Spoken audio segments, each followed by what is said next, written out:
Our current bureau who undermines this will be swiftly pursued.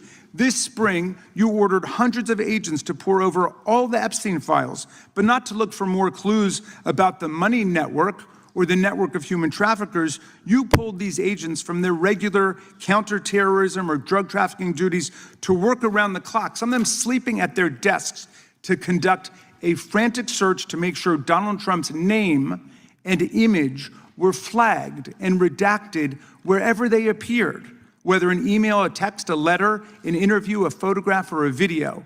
In May, Attorney General Bondi reportedly told Trump that his name had indeed appeared multiple times throughout the Epstein files. And not long thereafter, in July, you and the Attorney General released a memo claiming that, quote, no further disclosure would be appropriate or warranted. In a few short months, how did you go from being a crusader for accountability and transparency for the Epstein files to being a part of the conspiracy and cover-up? The answer is simple. You said it yourself, because of who's on that list. Donald Trump's relationship with Epstein over the years is well documented. A week ago, the Oversight Committee released Trump's disturbing birthday book note to Epstein, written over a drawing of a woman's naked body, referring to a, quote, wonderful secret. The Oversight Committee obtained the note from the Epstein estate, not from the FBI, raising questions again of whether the FBI has been withholding documents. While you're unleashing the FBI to cater to Trump's desire to shut down the Epstein inquiry, the first 9 months of the Trump presidency have seen a spate of political violence and domestic terror events. We saw deadly attacks on political figures on both the left and the right. The brutal assassination of Minnesota Democratic House Speaker Melissa Hortman and her husband, and the attempted murder of Democratic State Senator John Hoffman and his wife, who miraculously survived a combined 17 gunshots. We saw an arsonist set Pennsylvania Governor Josh Shapiro's residence on fire. And of course, last week, we saw the horrific, cold-blooded assassination of Charlie Kirk in Utah that has shaken the nation. 1 minute after Charlie Kirk was shot in the neck, a 16-year-old shooter in Evergreen, Colorado, radicalized by white supremacist ideology online, opened fire and critically wounded 2 other students at Evergreen High School. We've seen lethal anti-Semitic violence, including the murder of 2 young Israeli embassy staffers just blocks from the Capitol, and then in the attack on a gathering of Jewish people in support of hostages held in Gaza in Boulder in June. We've seen continued mass shootings at schools, like the domestic terror incident at a Catholic school in Minneapolis last month, which killed 2 children and wounded 18 others. And in August, a man fired more than 500 bullets at the Centers for Disease Control and Prevention, killing a police officer who was a Marine veteran and a father. People like Melissa Hortman and Charlie Kirk should be able to participate in politics as elected officials or active citizens without being shot down in cold blood in the United States of America. People should also be able to go to elementary school, to middle school, to high school, to work, to the mall, and to church without being shot down in explosions of gun violence. The important position at the FBI requires a leader who puts public safety and national security and the rule of law first.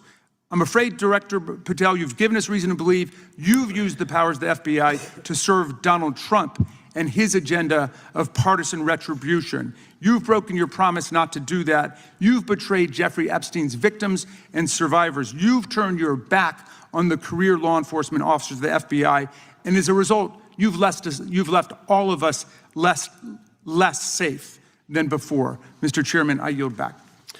Gentleman yields back. That opening statement may have been longer than any book director's ever written or anyone else has written. Without objection, all of the opening statements will be included in the record. We will now introduce today's witness. Mr. Patel has been the director of the FBI since February of 2025.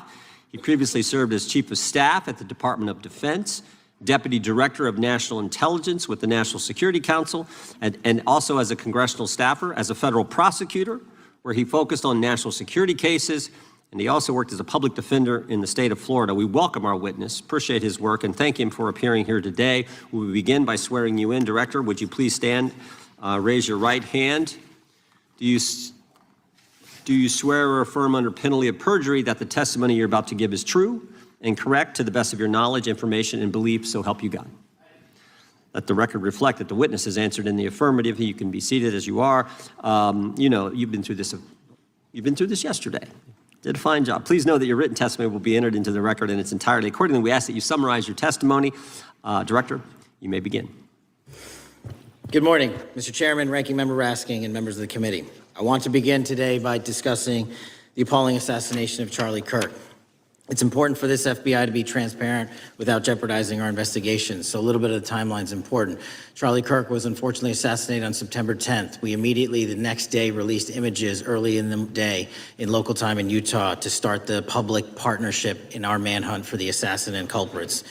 At approximately 5 p.m. local time, I arrived on the ground and walked the crime scene myself, and we flew multiple FBI assets in and out to process DNA simultaneously while bringing in evidence response technicians, hostage rescue teams, and other experts to assist state and local law enforcement with their investigation. At 8 p.m. local on September 11th, the FBI collected and populated and promulgated at a press conference a video of the suspect on the grounds. We also released enhanced images. Due to that release that I directed and ordered, the suspect involved was apprehended and in custody at 10 p.m. local time. That's less than 2 hours after we did the video release and the photo release. So within 33 hours, that individual suspect was in custody. And his family, who has since been interrogated, specifically stated to FBI interrogators that because of the video that the FBI released at my direction and because of the photographs that they released, they identified their son, they confronted their son when he swung by their home, and that's what led to his apprehension. We are still, the FBI has that investigation ongoing, and it continues to be ongoing, and I want to thank the state of Utah and the state and local authorities there. And I also want to thank the Attorney General, President Trump, for directing resources to allow us to conduct that investigation as we have. Under this administration, the FBI has arrested more than 23,000 violent criminals, 23,000 in 7 months. That's twice as many year to date last year. We've taken over 6,000 firearms off the streets. 6,000 guns are no longer in the hands of criminals in 7 months. We've identified and found and located 4,700 child victims. That is a 35% increase year to date last year. We have arrested 1,500 child predators. That is a 10% increase year to date last year in just 7 months. We've assisted our partners with countless counterterrorism operations around the world. We've captured at the FBI 4 of the most top 10 wanted fugitives in the world in 7 months. To put that in perspective, that's as many as my predecessor nabbed in the entirety of the Biden administration. We got 4, we got more coming. On top of that, in 2 weeks, thanks to the help of the CIA, we collected and captured one of the individuals responsible for the horrific Abbey Gate bombing that led to the murder of 13 service members. We did that in 2 weeks. They didn't do it in the 4 years of the entire prior administration. Nationwide, we've been executing our Operation Summer Heat, the FBI's national focus on targeting violent crime based on intelligence-driven operations. Ask the citizens of Seattle, Miami, Memphis, Charlotte, Chicago, New Orleans, to specifically highlight New Orleans and Nashville. There has been a 250% increase in violent crime arrests in those cities alone and other mid-major cities that I've just listed. In just a few short months, we have already unleashed 1,000 FBI personnel across this country. Every single state across this country is getting a plus up. This is a fiction that the FBI is short or that we are compromising the men and women in the field. They do not need to be in Washington, D.C., so we're sending them into the field to each and every one of your states. Because of that, crime is at an all-time low. We had to do it because of the explosion of crime. And maybe the most important stat for Americans to realize: in just 7 months, we are on track to produce the lowest murder rate in modern U.S. history by double digits. Those are results not of mine. Those are results of the men and women of the FBI. If you want to criticize me, bring it on, but do not attack the brave leaders in the field. We are also working 24/7, 365 on the opioid epidemic that is killing more than hundreds of thousands of people a year. We have seized 1,600 kilograms of fentanyl off the streets so far in 7 months. Year to date, 25% increase. To put that in perspective, that's enough to kill a third of the American population, 120 million Americans. 100,000 kilograms of cocaine and meth gone off the streets. Earlier this year, I highlighted in Cincinnati, Ohio, how we're getting creative to chase down those that were willing to do harm to our citizens. not just by striking at the heart of the fentanyl producers, but the fentanyl precursor companies in China. And we indicted for the first time multiple companies and individuals, not just in America, but in mainland China, that are producing the ingredients that produce and make fentanyl that kill our children. And we're going to keep going. Counterterrorism work, cyber attacks, and foreign adversaries are something the FBI must never sleep on, and we are not sleeping. In the counterintelligence space alone, this year, year to date, 30% increase in counterintelligence arrests from the DPRK, Russia, Iran, and China. And I want the American people to know, in this setting, there's a lot of work that the brave men and women of the FBI are doing we just can't get into, but they don't stop. Our cyber threats, ransomware attacks, those harming our children online. We have nearly a 20% increase in indictments arrests in 7 months alone this year. We're going after those that harm our malware, infrastructure systems, telecom systems, and energy structure. Combating SALT and Vault typhoons are just a little bit of the examples we're doing. Maybe most importantly, under the counterterrorism and domestic terrorism umbrella, are nihilist, violent extremists, and those that label themselves 764, who wish to go online and convince children to maim and mutilate themselves and commit suicide. And we are producing record numbers of arrests under that umbrella organization. We even stopped an individual in the 764 network who wanted to conspire to kill an adolescent girl. He is now in custody. Transparency remains one of my main priorities at the FBI. And this is what I've done in my 7 months at the helm. We've produced more than 33,000 pages of documents to Congress, to a variety of committees, including, I believe, 7,500 to this committee alone, if memory serves me correct. To put the 33,000 in perspective, my predecessor in 7 years produced 13,000 pages in total to the United States Congress. His predecessor in 4 years produced 3,000 pages in total. I repeat, I have produced 33,000 pages in 7 years to this Congress and will continue to do so. I'm dedicated to restoring the trust and the mission and the integrity of the FBI, and we cannot do so without congressional oversight, and I promise you I will continue to do so. On the Epstein case, the original sin on the Epstein case was how it was handled by Mr. Acosta when he first brought the case in 2006, 7, and 8. The original case had a very limited search warrant, had a very limited search window, had a very limited investigative window. I was not there when those search warrants and that investigation was launched. I would not have done it that way. They were limited to only 3 to 4 years of investigations from 97 to approximately 2001 and 2002 to 2005. Mr. Acosta allowed Mr. Epstein to enter into a plea agreement where he served weekend jails for trafficking minor women. He also was allowed to relieve jail to go home on the weekends. Plus, he allowed a non-prosecution agreement to be signed as part of that plea deal, prohibiting future investigations from that prosecution and from that evidence, and prohibiting the collection of further material. That is the original sin. We are working with Congress to produce more than any administration ever has material on Epstein. And I welcome the challenge to tell us that we are not being as transparent as the law allows. We even went to court and asked the judges to lift those prosecutorial agreements and to lift those court order seals, and they denied us 3 times. Congress is welcome to do the same and join the fight. And I'd lastly like to focus on operation that the president led in D.C. Because of this, we are taking this fight in D.C. to every single city across the country. 2,100 arrests in the last month alone. D.C. has seen a 60% decrease in gun crimes, 75% decrease in carjackings, and 53% decrease in homicides in our nation's capital. And rightly so. We're bringing that fight to the streets of America. I want to thank you for your support, and I'm proud to be the director that leads this FBI into a new headquarters building that they've needed for decades, saving the taxpayer $3.5 billion, and also providing our workforce a safe environment. If you don't know the calamity that is the Hoover Building, I invite each and every one of you to walk around. I'll give you a tour myself, and you can see where the cement falls on the heads of our employees that is only to be saved by netting. Just to give you an example. Thank you for support to our mission. And I do want to highlight one thing about D.C. It's because the FBI gathered sources and evidence that we were able to, through our source network, identify the horrific murder of the D.C. intern, Eric Tarpinian. And I've spoken to his family, and we are working to bring them justice. And Mr. Chairman, in my 16 years, now my 17 years of government service, if anyone has any questions about my service, bring it on. Yeah. Thank you, Director. We will now proceed under the 5-minute rule. The chair recognizes the gentleman from California, Mr. Eisen. Director, delighted to have you here. You are a breath of fresh air.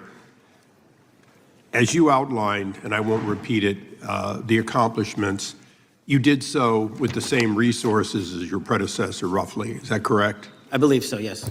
And so how much of that has to do with taking people out of the backside of the FBI and moving them into the field, into doing the job for which we primarily pay the FBI? It's exactly what we needed done. 1/3 of the FBI's workforce resided in the National Capital Region before I got there. 1/3 of the crimes do not happen in Washington, D.C. Not anymore. Not anymore. So 1,000 personnel of the FBI were deployed across this country on a permanent basis, and every single state in this union is getting a plus up, not a reduction, a plus up of 1811s of intel analysts and support staff. And that is why the crime rates are going down in record numbers. Well, thank you for doing that. And you know, it's perhaps the hardest thing for a bureaucrat to do is to lower the head count around them that support them. And I appreciate your willingness to do it different than your predecessor. A lot of what you covered earlier was the find, the discovery, and then the prosecution that is done by the DOJ. But I want to talk a little bit about the prevent side. On the Charlie assassination, sir? No, on all of these. Okay. Okay, for example, and I'll bring it up before the Democrats bring it up, January 6th.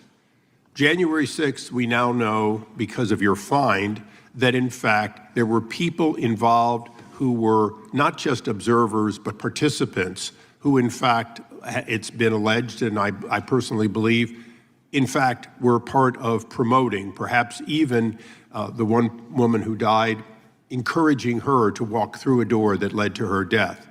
When you see that kind of activity, and you know it was done under predecessors with full knowledge, whether it's January 6th, where embedded people crossed the line, or any other activity, including obviously the Russian hoax that we're now dealing with up in, front and center. My question to you is, what can you or others do to prevent it from occurring again? Not on your watch, but on future watches. How can we know that this won't happen again the moment you leave the FBI? It's simple. What I'm doing through our leadership cadre is having FBI agents do what they were trained to do, not what they were not trained to do, not put them in situations that both harm them and the public. We're also utilizing our SORT networks and prioritizing the threat structure to go after the narco traffickers, the counterterrorism people, the counterintelligence threats, and the cyber threats. That's what they were trained to do, and that's what we're letting them do. One major question I have, after decades of doing this, on our side of it, both the chairman, myself, and others, both at Oversight and here, have seen that the FBI and the Department of Justice hide behind non-statutory practices. Now, you've changed the interpretation of many of those practices. That's why we're getting the discovery that was previously withheld. How do we work together to make sure that we never again have false walls, non-statutory walls that say the Department of Justice has a prohibition about giving, quote, you fill in the blank, that has led to the chairman not seeing anything until you took over? I'm wedded to aggressive constitutional oversight. Having been a House congressional staffer, I know that is an important part of securing our democracy. And the way we make it an everlasting, enduring process is by showing the American people the results of what we are doing and the important work of this committee and putting it out to them so they can see government waste, fraud, and abuse. And then they can demand from our constituents and our electors that they want this process to continue. Last major question here. Some things are so sensitive that we both would agree they cannot be made public. Will you commit to this committee, when it is too sensitive to disclose, that you would at least make it available for in-camera review by the chairman and ranking members or others designated? I have done that, and I will continue to do that. Well, thank you, Mr. Chairman. This is a breath of fresh air. This is the beginning of what we need. But my questions today for the director are ones in which I believe that we do need to codify by agreement or by statute, if necessary, the kind of openness and transparency that we're seeing from this administration, the kind of discovery that's allowing us to do our oversight properly. And I would hope that that be the follow-up to this, obviously along with the Attorney General. And I yield back my 4 seconds. Thank you. The gentleman yields back. The gentleman from New York is recognized. Thank you, Mr. Chairman. Welcome, Director Patel. In the wake of the tragic murder of Charlie Kirk, Donald Trump said, quote, "Violence and murder are the tragic consequences of demonizing those with whom you disagree, day after day, year after year, in the most hateful and despicable way possible," close quote. I would note for the record that Donald Trump has famously demonized practically every person he has ever disagreed with, and therefore, using his own logic, he has put their lives at risk. I should know Donald Trump continuously puts my life in danger. About 2 weeks ago, when I announced my decision not to seek re-election, many people on both sides of the aisle, including the chairman, offered me well wishes and thanked me for my service. Donald Trump, on the other hand, took to Truth Social to call me a, quote, "psychopathic nut job," among other things. Yesterday, I received a threatening note filled with anti-Semitic comments and hateful attacks that mimic some of the same language used by the president. I am sure many of us on this committee face similar threats every day. We have seen political assaults on both the left and the right. The attack on Charlie Kirk, the attempted assassination of the president, the murder of the Democratic Speaker of the Minnesota House, the assault on Paul Pelosi, and the attack on the Capitol on January 6th, for example. Director Patel, do you agree that there is political violence from both the left and the right? There is too much political violence. Do you agree, yes or no, that there's violence? There is too much political violence based on ideologies from either side. From either side, okay. Are you aware of the study by the Cato Institute, a well-known conservative group, that found that 69% of the violence is from the right? I'm not familiar with that study. You're not familiar, okay. I would commend it to you. Are you aware the administration has threatened to use violence as an excuse to crack down on liberty and freedom of speech? Say that again, I'm sorry?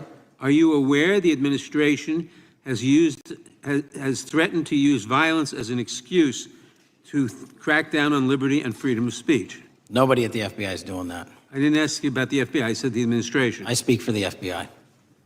I would like to enter the record an article from today's New York Times titled, "Trump Invokes Kirk's Killing and Justifying Measures to Silence Opponents." In the wake of Charlie Kirk's killing, President Trump and his allies have laid out a broad plan to target liberal groups, monitor speech, revoke visas, and designate certain groups as domestic terrorists. I ask unanimous consent to insert this into the record. Thank you. Politicizing the murder of Charlie King to go after free speech is not a legacy I believe Charlie King would have wanted. Moving on, I want to address another topic. The FBI has traditionally played a key role in prosecuting public officials for corruption. But I fear that at a time when the president is accepting planes from Qatar for his post-presidential personal use, issuing pardons to major donors, and personally profiting from the office of the presidency, the FBI may be abandoning its commitment to investigating public corruption. Since its creation in the wake of the Watergate scandal, the Public Integrity Section has been one of the crown jewels of the Department of Justice, investigating and prosecuting corruption among the nation's public officials and acting as a key safeguard against politicized prosecutions. This section's work has been supported by an elite squad in the FBI devoted specifically to rooting out corruption. But according to reports, the Public Integrity Section has now been decimated, and the FBI's Public Corruption Squad has been dismantled. I would like to submit for the record a New York Times article entitled, "FBI Dismantles Elite Public Corruption Squad." I ask unanimous consent. Thank you. These actions are an invitation to corrupt politicians to break the law, since they know that the government is asleep at the switch.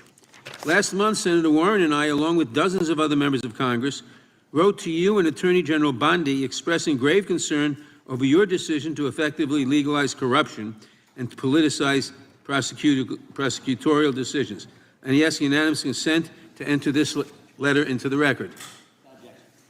Thank you. I don't have time today to walk through all your questions, all of our questions and concerns, but will you commit to answering this letter in short order so that we can understand what factors led to this decision and how it has impacted the ability to hold corrupt officials accountable?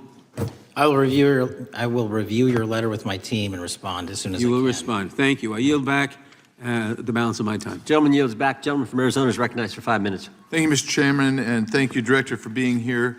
I appreciate the change in the FBI and the tone since you've been there. We heard the ranking member, however, describe the FBI under your leadership as being resorting to political enforcement and you personally as being paranoid. I would just suggest that perhaps that is the projections of the ranking member himself and not you, sir.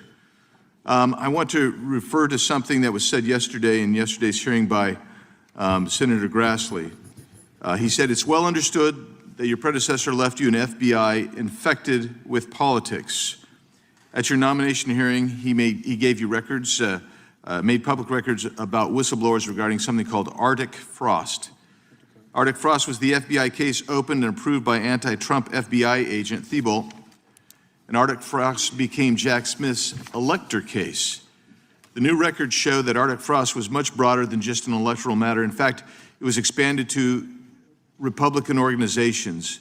Some examples of the groups that the Ray FBI sought to place under political investigation included the Republican National Committee, Republican Attorneys General's Association, and Trump political groups. In total, 92 Republican targets, including Republican groups, Republican-linked individuals, were placed under the investigative scope of Arctic Frost. On that political list for investigation was one of Charlie Kirk's groups, Turning Point USA. In other words, Arctic Frost wasn't just a case to politically investigate Trump. It was the vehicle by which partisan FBI agents and DOJ prosecutors could achieve their partisan ends and improperly investigate the entire Republican political apparatus. I'd ask that, Mr. Chairman, that document be administered. Without objection. So, I know that this may be under current investigation, but I wish to ask specific questions about this for just a moment. What search tools were used in Arctic Frost to view private communications of targets? I believe the traditional search tools, search warrants, lawful service of process, and the tools that the FBI has in our infrastructure systems, cybersecurity systems, and counterintelligence systems. But generally speaking, if I may, I want to use this to highlight the fact that I'm continuing my promise to work with Congress to produce documents simultaneously and also conduct ongoing investigations. I'm giving you as much as I can, and I'll give you more when I can. Thank you. Another question regarding that is, were there any directives from the Biden White House concerning the Arctic Frost investigation? Were there any, directives or communications from the Biden White House itself concerning the Arctic Frost investigation? I'll just rely on what was turned over to date, sir. Okay. So I want to add here, the search warrants that were used included the seizing of a U.S. member of Congress, his phone. I think we all know who that was and how that was taken away and used for political purposes, Mr. Chairman, Mr. Director. So we'll leave that for a second, and let's go over to the Charlie Kirk case for just a second. Let's emphasize this. How many hours did it take from the assassination to the arrest of the assassin, Mr. Director? 33. That seems pretty swift, and it was because of the actual release of videos and photographs that you directed to be released, sir. That's correct, and to put it in perspective, the Boston bomber took 5 days and Luigi Mangione took 5 days. Was the platform Discord forthright from the start with law enforcement about the shooter's communications on its platform? Discord, the platform ownership, has been working with our lawful process, and we are obtaining materials from them on a rolling basis. Thank you. And I want to get back here to Arctic Frost for just a second, Mr. Chairman. I'd like the unclassified document from the FBI released to be admitted to the record. Without objection. And a document from the Economic Times also to be admitted to the record. Without objection. So I'm going to give you the last 30 seconds. We could go on about the Epstein case. I've got a bunch about that, but I'm just going to let you, if you wish to respond to either of the two vitriolic questioning or statement from the Democrats. The work of the FBI speaks for itself. It's on showcase here today. Anyone that wants to attack the FBI can attack me, but leave our leadership structure alone. When you have 23,000 violent felons arrested, twice as many as this time last year, the work speaks for itself. Thank you, Mr. Chairman, and thank you. Appreciate your good work, Director Patel. Yield back. Gentleman yields back. Gentleman from Maryland is recognized. Thank you kindly, Mr. Chairman. Director Patel, before you joined the FBI, you railed against it for covering up Jeffrey Epstein's human trafficking ring. Let me refresh your memory with this clip. has Epstein's list, they're sitting on it. That doesn't seem like something you should do. You're protecting the world's foremost predator. That seems like an evil thing to do, regardless of who may be embarrassed in the release of that list. Why is the FBI protecting the greatest pederast, the largest scale pederast in human history? Simple, because of who's on that list. So you finished that December 2023 interview with a challenge to the FBI and harsh words for Republicans in Congress for not getting the Epstein files out to the public. You can see this clip. Boy pants, and let us know who the pedophiles are. Put on your big boy pants and let us know who the pedophiles are, you said. You emphasized that the president and FBI director each had complete authority to release Epstein's client list. You said Epstein's black book is under the, quote, direct control of the director of the FBI. Look at this clip. This is way off the topic, but who has Jeffrey Epstein's Black book? black book? FBI. But who? That is, I mean, there's... that's under direct control of the director of the FBI. All right, so you were sworn in as director more than 200 days ago. Now the black book is under your direct control. So why haven't you released the names of Epstein's co-conspirators in the rape and sex trafficking of young women and girls? The Rolodex, which is what everybody colloquially refers to as the Black Book, has been released. Oh, no, you're talking about what the journalist got 5 years ago? No, that's not what we're talking about. We're talking about what you were talking about there, That's the black exactly book what I under was the direct talking. control of the FBI director. We have released more material than anyone else before. The Biden administration, Obama administration had the exact opportunities to release this material, and they never did. And if you are telling the men and women of the FBI, Why we're have not you going after changed your child position? predators. Hang on, you said we're not going after child predators. 1,500 child predators arrested this year, 35% Okay, increase, I'll reclaim my time. 4,700 child victims Mr. Chairman, I'm going to found. reclaim my time if you could instruct the witness. Why have you changed your position? There you were saying it's under the direct control of the FBI director and all of it should be released. Why have you changed your Everything position? that has been lawfully permitted to be released has been released. And as I told you, Really? the investigation was limited. And let me make something crystal clear. I never said Jeffrey Epstein didn't traffic other people, other women, and they're not other victims. This is the investigation we were given from 2006, 7, and 8, and the search warrants from 2006, 7, and 8. That's what we're working with. Well, wait, have you released all of the stuff that the FBI has seized from Epstein's house?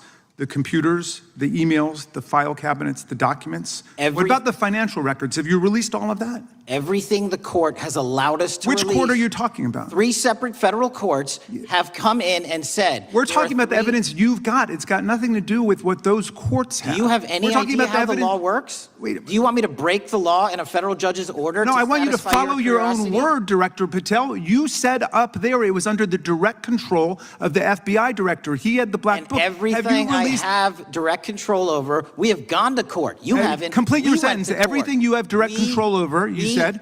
Have gone to court, and everything we have direct Director control Patel, over. complete your and sentence. can You said everything- lawfully Like to co- release. the We're gentleman- releasing. He'd like to complete his answer. You began the sentence, everything you have direct control over, and then you stopped that sentence. You've released everything that you have direct control over? I have direct control over and can lawfully release. If you're not familiar with the court orders, that's not my fault. Oh, I'm Go perfectly, look at them. I'm Go perfectly to familiar court. with them. But how did we prosecute Ghislaine Maxwell?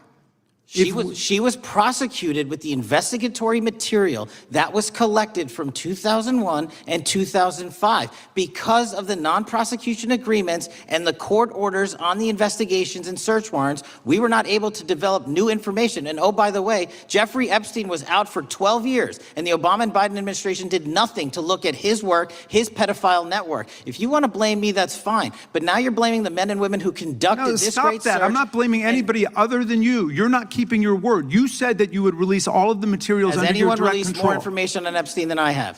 Has Well, anyone? much did more- Comey, did Ray? Much Did more. they? Excuse me. Much more has come out in the days since the American people in Congress have been demanding it. But it's coming out in dribs and drabs. Why don't you just release the entire file as you promised to do? I literally just told you, there are multiple federal court orders. I'm not going to break the law to satisfy your curiosity. You didn't join us when we filed court to release the court orders. You could have. You have lawyers. You could have shown up. You didn't do that. That's a tiny fraction of the material we're That talking is about. not. It is How a do you- tiny fraction. How do you know that? Have you seen No. everything? Time It's of the all gentleman- misdirection. How do you know Time that? of the gentleman has expired. The gentleman from California is recognized. Well, thank you. Mr. Director, just to be clear, how many of the Epstein files were released in the 4 years of the Biden administration? 0. And how many have you released? I don't have the number, but it's got to be thousands of pages of stuff. I was going to ask you to begin whether Americans are safer today than they were 9 months ago, but you cited dramatic increases in criminal arrests since you've taken office, a dramatic decrease in crime that's resulted. Who would have thought that taking criminals off the streets would reduce the crime rate? But somehow we have stumbled upon that new truth. But it begs the question, what was the FBI doing during the 4 years of the Biden administration to see that dramatic an increase in work under your tenure? The simple answer is I'm letting good cops be cops. We're working with our state and local law enforcement. We're energizing our partnerships. We're bringing on more task force officers. When you have more cops in the streets, when you're using ground-based intelligence, when you're not weaponizing law enforcement and focusing on D.C. and focusing on the rest of America, this is what happens. It is not a significant mind shift in terms of how we maneuver the FBI. They've wanted to do this work since they signed up. We're just letting them. And we've seen many prominent Democrats oppose your efforts to restore law and order to the streets of our nation's capital. I mean, all of us here have seen a dramatic change for the better here in Washington, D.C. Why are so many Democrats attacking you for that? Sir, Democrats have been attacking me for a decade, as is the fake news media. They didn't like the fact that I exposed the Russiagate host and the largest weaponization of the FBI, DOJ, in U.S. history. We proved it to be true with congressional oversight. I'm wed to that congressional oversight and will continue to do that work. Christopher Wray repeatedly warned this committee that the Biden open borders policy had produced a significant increase in terrorist threats that he said kept him up at night. A particular concern, he said, was the 2 million gotaways that entered the country during the Biden administration. That's an average of 41,000 every month. What are the monthly gotaway numbers today? Sir, I'll have to get back to you on the exact gotaway numbers, but identifying that there are gotaways is step one. Going and manhunting them is step two, and that's what we're committing our resources to do. Well, that's my next question, is what progress has the administration made in apprehending and removing terrorist threats that came in during the Biden years? I think you're talking about, if you're not, let me know, known or suspected terrorists, and we've encountered almost zero at the southern border since the southern border has been sealed. But the problem that we are running into is our northern border. It's largely expansive. The enemy has adapted, and we need more focus on the northern border to stop known or suspected terrorists from coming in from places like China, Russia, the Middle East, Africa, Afghanistan. And what can you tell us about the remaining threat posed by potential terrorist cells here in the United States? The terrorist threat that continues to be posed by international terrorists here in the United States is one of my highest priorities. We are working through our intelligence community partners to identify those individuals, and we've taken down numerous individuals in numerous rings across this country to neutralize that terrorist threat, including places like New York City, Los Angeles, and I believe Dallas, Texas most recently. How extensively did criminal cartels like Sinaloa, Jalisco, New Generation, MS-13, Tren and others infiltrate our country during the Biden administration? By the tens of thousands. Well, and what progress have you been making in combating their presence? I think the DHS is best to speak to that, but I think I can't remember the numbers of tens of thousands or hundreds of thousands of individuals they found that came in illegally, and the tens of thousands that associations to criminal networks have all been deported. And that effort is being opposed every step of the way by Democratic leaders in our cities, some of our states, and right here in the Congress. Isn't that true? Well, we're just working where we can in every single city we can, and I welcome the opportunity to partner with Republicans or Democrats on fighting violent crime like we're doing. Mr. Biggs asked about Arctic frost. What else can you tell us about that and what we need to do to assure that it never happens again? Continue the congressional oversight work that you're doing on Arctic frost. Let me provide you with more documentation on Arctic frost and also call in witnesses from the paperwork that we have given you. You have that right, and the American public deserves to hear what those people have to say. As for my ongoing investigation, there's not much I can say. What role did the FBI play in suppressing the Hunter Biden laptop story during the 2024 election? Off the top of my memory, sir, I believe the FBI was in possession of verified information from that laptop, and it was improperly publicized that they did not have information and masked it as Russian disinformation. We now know that was categorically false. I don't know why the FBI did that, when they did that, but we've released all the materials related to that. Thank you. Gentleman yields back. The gentleman from New York is recognized. Mr. Golden. Mr. Patel, does Donald Trump appear anywhere in the Epstein files? I'm sorry, could you say that again? It's not a complicated question. Does Donald Trump appear anywhere in the Epstein files? I didn't say it was a complicated question. I just didn't hear you, so my apologies. We have released where President Trump's name's in the Epstein files and everybody else, and all credible information that we are legally allowed to release has been released. All right, so let's go through that.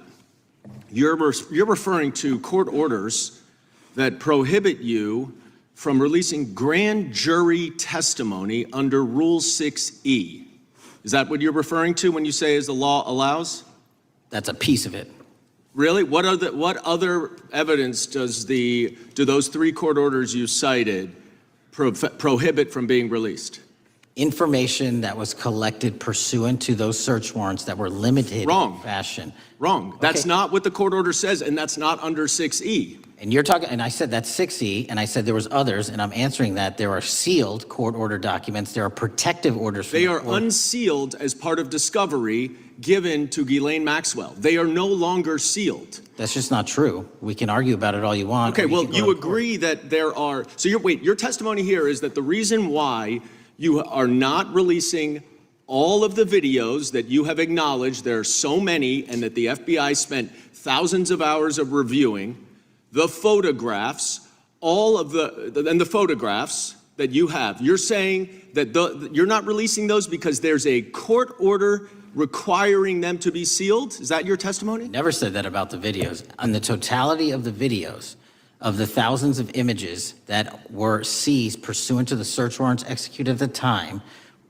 the overwhelming majority of that video is pornographic material that was downloaded from the internet and child sexual abuse material. We will never release that. Well, as you should not release the victims, but if there are videos that relate to others who Epstein trafficked to, such as maybe Prince Andrew, or photographs, that you have total control to release. Yes, and if it exists. And so why haven't you released it? Why are you supposing that that is a fact when in fact it is false? Are you saying that You're saying that none of the videos relate to anything relevant to the Jeffrey Epstein trafficking ring? Every single video that we have collected pursuant to the prior search warrants has been examined for the last 10 years. And every single video has been utilized for whatever prosecutions were able to be legally brought. I'm not asking about prosecutions. I'm asking about why you aren't releasing the full Epstein files, including the names of people who were involved in the sex ring that you promised to do before you became FBI director. I just told you, I'm not going to release downloaded porn of I'm not children asking on the about internet. that. Fine. I'm asking about all the other files. What other videos? Tell me. Tell me. That's what I'm asking. Tell me. You're saying there are no videos that would be relevant to anyone else involved in the Jeffrey Epstein sex ring. Pursuant to Mr. Acosta's collection of information based on the search warrants. That's all we have in our possession. And I'm asking you, that stuff. That's all we got. I'm not asking all you got. I'm asking you, in that stuff, there's nothing that's related to any other sex traffic, any other people engaged with Epstein in underage sex. That's correct. To my knowledge, no. Okay. Let's talk about the witness interviews. 302s of witness interviews. Those are not subject to the court order. Those are not subject to any fictional sealed order for a search warrant. Why aren't you releasing those with the redacted names of the victims? We are releasing as much as legally allowed. That's why we went back to the courts. How is that not legally allowed? Sir, do you know how court orders work? Do you know how protective orders Actually, work? Do you know how Mr. sealing Patel, orders I was work? a real prosecutor for 10 years. I know exactly how so I was a court fake one? orders. And I want to understand what the court order prevents you from releasing witness statements that the FBI took. You should know that as a real prosecutor, when the court hand downs a protective order and a motion to seal, the material is sealed unless So that your judge testimony waives here it. is that all of those witness statements are under a court order, a protective order. We are providing everything we can legally provide. No, that's not my Congress has question. sent us a My subpoena. question is, why are those witness statements that are not grand jury testimony, that if they were under a protective order are no longer under a protective order, why are they not being released? How are they not And under a protective Why order? are you not going to the court like you did for the grand jury testimony to unseal those The records? DOJ did go to the court. No, not on those records. Why aren't you going? You just went on grand jury. Time of the gentleman has expired. You are hiding the Epstein files, Time Mr. of the gentleman Patel. has expired. You are part of the cover-up. Can I respond? Sure can. Any allegations that I'm a part of a cover-up to protect child sexual trafficking and victims of human trafficking and sexual crimes is patently and categorically false, and the work of my So I hope you will talk to them when they Gentlemen's have time has requested expired. to speak with you. Because the Gentlemen's time has victims have expired. Gentleman requested yields and you are back. not responding to them. Director, yes or no, is the FBI still spying on parents at school board meetings? No, sir. Is the FBI still targeting Catholics? No, sir. Is the FBI still spying on President Trump? I don't believe so. Is the FBI still censoring Americans? No, sir. Is the FBI still targeting Americans for shopping at Cabela's or purchasing Bibles? Nobody is targeted for their faith. Is the FBI still targeting Americans who are pro-life? Nobody is targeting anyone for their Is beliefs. the FBI still cooking the books on crime data? The crime data is real. Is the FBI still purging agents for conservative viewpoints? No one at the FBI has asked their viewpoints on Is policy. the FBI still labeling the Betsy Ross flag, the flag of the American Revolution, a hate symbol? No. Well, maybe that's why you've been able to, what was the number? 23,000 bad guys you've arrested, a huge increase from the same time period in the previous administration. I think you said 1,400 predators, 4,000 children rescued. Were those the facts? 4,700, 35% increase on children rescued. Yeah. And you got the guy that, Abbey Gate? We got the Abbey Gate guy. We had a guy from the 4th District of Ohio who lost his life there serving our country. We appreciate that. Maybe when you're not focused on politics, you can actually do what the FBI is supposed to do. Go get the bad guys, right? That's what the men and women of the FBI do. Director, did John Brennan lie to Congress? Let me just read a couple things actually before you answer that. 2 years ago, we had Mr. Brennan in for an interview, and I asked him, how'd you learn about the dossier in December of 2016? Mr. Brennan replied, I received a copy of it from the FBI, and the CIA was very much opposed to having any reference or inclusion of the Steele dossier in the intelligence community assessment. That's what John Brennan told the United States Congress.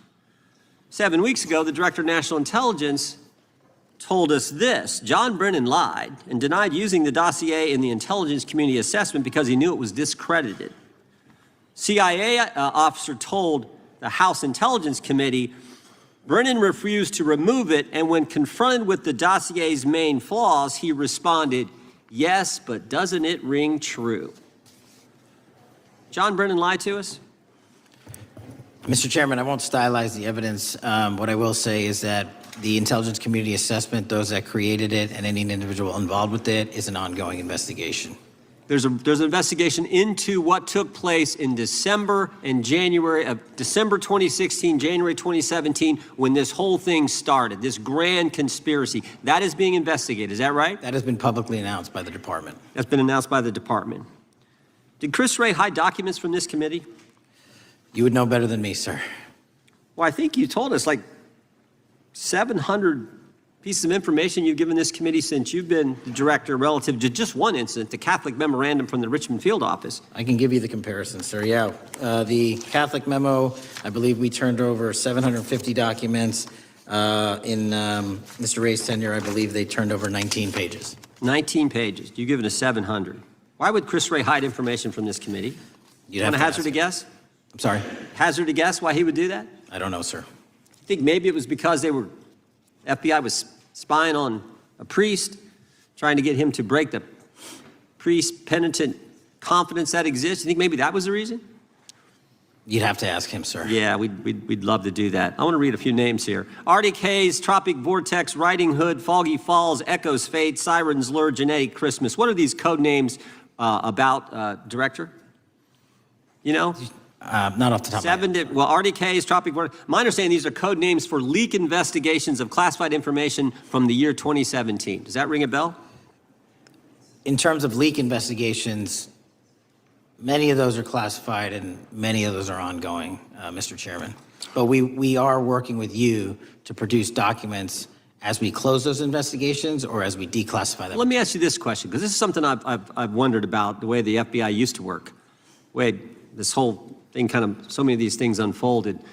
Seems to me you had all these people in government leaking information that then gets reported in the press, there's a story written about it, and then that article is then used to further the investigation and move forward with what they want to do. Did that take place back in 16 and 17? That's the exact scenario that took place in the FISA application for Carter Page and the rest of the Trump campaign. And that is frightening, because that's what the CIA is supposed to do in foreign countries. It's not supposed to happen to Americans. But it did, didn't it, Director? Yes. And not just any Americans, it happened with the President of the United States. Is that accurate?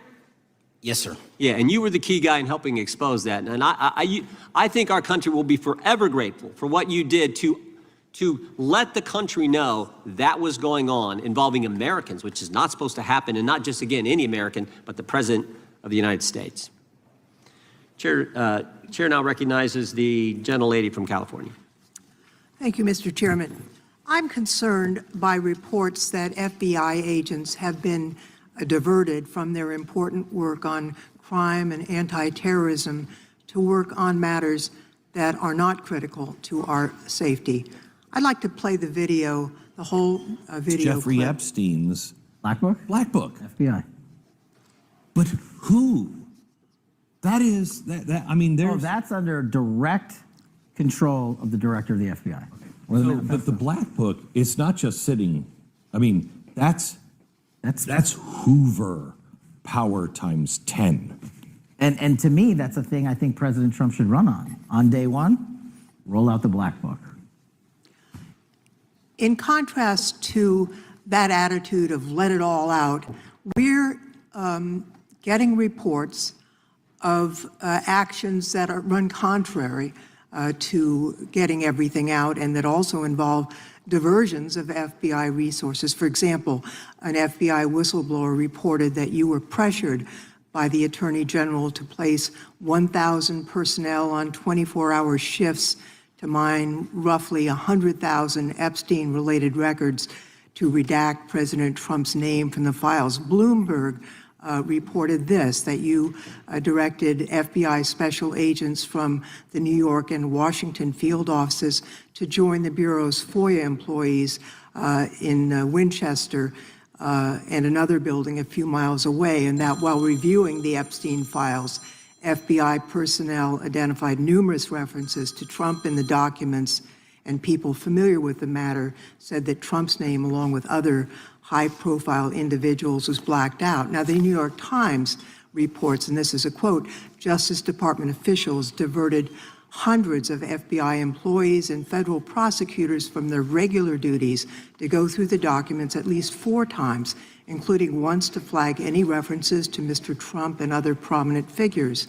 Details of the review were based on accounts by 3 former FBI and Justice Department officials who spoke on condition of anonymity because of fears of retaliation, and further that the FBI finished, after they finished its review of the files and materials, was sent to a team of Justice Department lawyers who double-checked the FBI's redactions and, quote, were instructed to flag any mentions of Mr. Trump and other celebrities. Now, I have 3 questions for you, Mr. Patel, about this. First, how many times did President Trump's name appear in the Epstein files? Was it more than 100, more than 1,000? Were the agents who were pulled from their duties to redact the president's name from the Epstein files working on criminal cases or national security cases or child sex trafficking cases? And are the number of agents that have been reported diverted for these purposes, is that accurate? No. No what?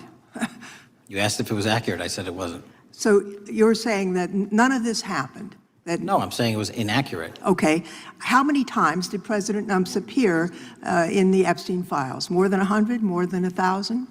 No, and what we've been able to release is what we've been legally able to release, and that has No, been that's not the provided to question. public. I asked you, how many times did the president's name appear? I don't know. It's your testimony. You do not know that The answer. number of times, no. Could you tell us how many agents were diverted for this task and what they were working on?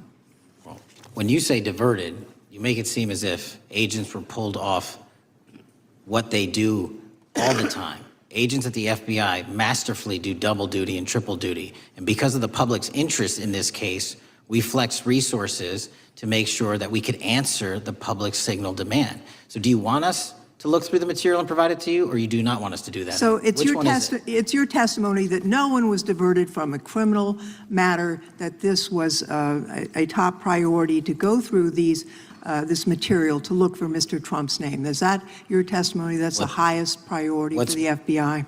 What's one of the most impressive things about the FBI leadership and the careers that are in place is that they make the decisions on who to send where on priorities and make sure the mission needs are not hurt. And that's what happened here. It's shocking to me that the FBI would think that erasing Mr. Trump's name from the Epstein files is a high priority when we have crime, we have national security threats, we have terrorism threats, we have murders such as that occurred, unfortunately, with Mr. Kirk. It's shocking to hear that that's your highest priority. And with that, Mr. Chairman, I That's yield literally back. not what I said. Gentleman yields back. Gentleman from Wisconsin is recognized. Director, is President Trump implicated in any wrongdoing related to Jeffrey Epstein? Based on the entirety of the evidence that we have, absolutely not. The president is not implicated. Correct. Thank you. I want to talk a little bit about China's malign influence here in America. And, we've seen spy balloons traverse the United States. We've seen police stations in communities around America.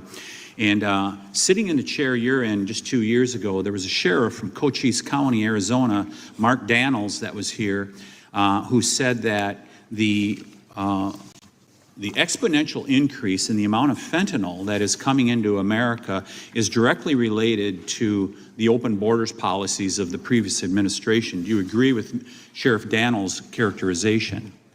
In large part, yes. So since you've been director, has there been a reduction with, we've talked about how the border is largely secure now, right? The southern border, yes, sir. The southern border is largely secure. Has there been a concomitant reduction or a reduction in the amount of fentanyl that is coming into America? There has been a massive reduction to the tune of, we've seized more than 25% year-to-date this year than the prior year, and that's enough fentanyl to kill 120 million Americans. Does China play a role in this fentanyl that's coming to America? As I stated in my opening, sir, what they do and the companies in China, mainland China, do is produce the precursors and the cutting agents that they ship overseas through various countries into the Mexican drug cartels who produce it. So they basically are the cooks in terms of the ingredients. Tell us, what is the FBI doing to stop China from delivering death to America? So for the first time in a decade, I actually reached out to my counterpart at the Ministry of Public Security. No one at the FBI had done so. To engage. Ministry of Security, where's that? In mainland China. In mainland China, okay, thank you. To engage in a conversation to say, hey, can we have a certain number of these precursor chemicals listed in China so that they become illegal and illegal to trade. We're also working with our counterparts in places like India and Guatemala because the transshipment routes of the precursors, the Mexican drug cartels have gotten creative, and instead of coming directly to America are going into these countries. And we've had massive success in India and Guatemala, and in those governments, great partnerships in shutting down the ability to ship the precursors into those countries, which are ultimately destined to America. So those people that are working with security agencies have been working with you, is that accurate? Yes, sir. So I want to turn to a couple cases that are at the University of Michigan, where Chinese nationals, on behalf of the Chinese government, smuggled in illicit biological materials, stuff that can harm our agricultural industry. What actions are you taking as we see repeated stories of Chinese nationals doing this in the United States? So just that, sir. This calendar year alone, as I was mentioning, our counterintelligence operations and cases brought against the Chinese are up by, I think, something like 40%. And specifically, the cases in Michigan show two threat streams, not just against our agricultural industry, which is a threat to national security, but they were also bringing in chemical agents and mushrooms, I'm not the exact expert, that would have ultimately hurt our population. We arrested and charged all of those individuals, and we were aggressively going after them in every single state because they weren't doing it in Michigan alone. Should research universities across the United States be doing a thorough job of vetting Chinese nationals that are coming to their universities? They should. Turning to spying in America, you know, we heard the stories about Senator Dianne Feinstein's driver, who was a Chinese spy. We're familiar with Linda's son, who worked in Governor Hochul's office, Christine Fang in California. What are you doing to find these people who are Chinese spies that are trying to burrow themselves into the politics of America? Because we know it's happening, right? Yes, it is. And what our counterintelligence unit is doing is aggressively seeking the intelligence into where these individuals are working. Then we are utilizing our operational authorities to go in and investigate them either through our human source networks and collecting information through lawful process, online search warrants and data so that we can bring proper arrest charges and publicize to the world what they're doing here. And just because we've caught a few doesn't mean we've caught everybody. We've got a lot more to go. I get one more quick question in. The FBI arrested a judge in Wisconsin, Hannah Dugan, for interfering with a federal law enforcement operation. Could you tell us a little bit about that? And is a judge above the law here in the United States of America? Well, no one is, and that case is ongoing. But as you stated, and these allegations said, there was an interference in a federal lawfully executed federal law enforcement priority that was interfered with. I yield back, Mr. Chairman. Gentleman yields back. The gentleman from Tennessee is recognized. Thank you, Mr. Chair. Director Patel, I believe you had primary importance in starting Operation Viper in Memphis. Is that correct? Yes, sir. And Operation Viper brought in the FBI, the DEA, the ATF to help the Memphis police in policing the city. That'll be phase two, sir. Phase one was FBI and local law enforcement in Memphis for the last few months. Okay. You did a good job, and the police director and the mayor have told me that has been helpful, the FBI working with the police. And the FBI are trained in law enforcement. They know Miranda rights, they know how to do policing, and they do a good job working with the police. Do you think that the National Guard is necessary to do the work that the FBI is doing now? Thank you. I do think it's necessary to finish it. What we've done is 500 arrests in Memphis and 110 federal indictments. But what we need to do is we've only secured a piece of where the criminal conduct is occurring in Memphis, and we can't work inside perimeters that are not established and safe, and we don't have the manpower to give us the space to fully go into the areas where the criminal activity remains. Well, are you suggesting that the National Guard is going to go into the more heavily crime areas? They're going to establish, like they did in Washington, D.C., perimeters where local law enforcement and the FBI, DEA, ATF, and U.S. Marshals can go into. We can't be going into all these areas knowing that they're extremely volatile and jeopardizing the safety of our agents. But did the National Guard do anything in Washington to help the FBI stay safe from these dangerous elements? They established perimeters. Established perimeter, and the criminals knew about it, so they... It was a visible force, sir, so they kind of saw it.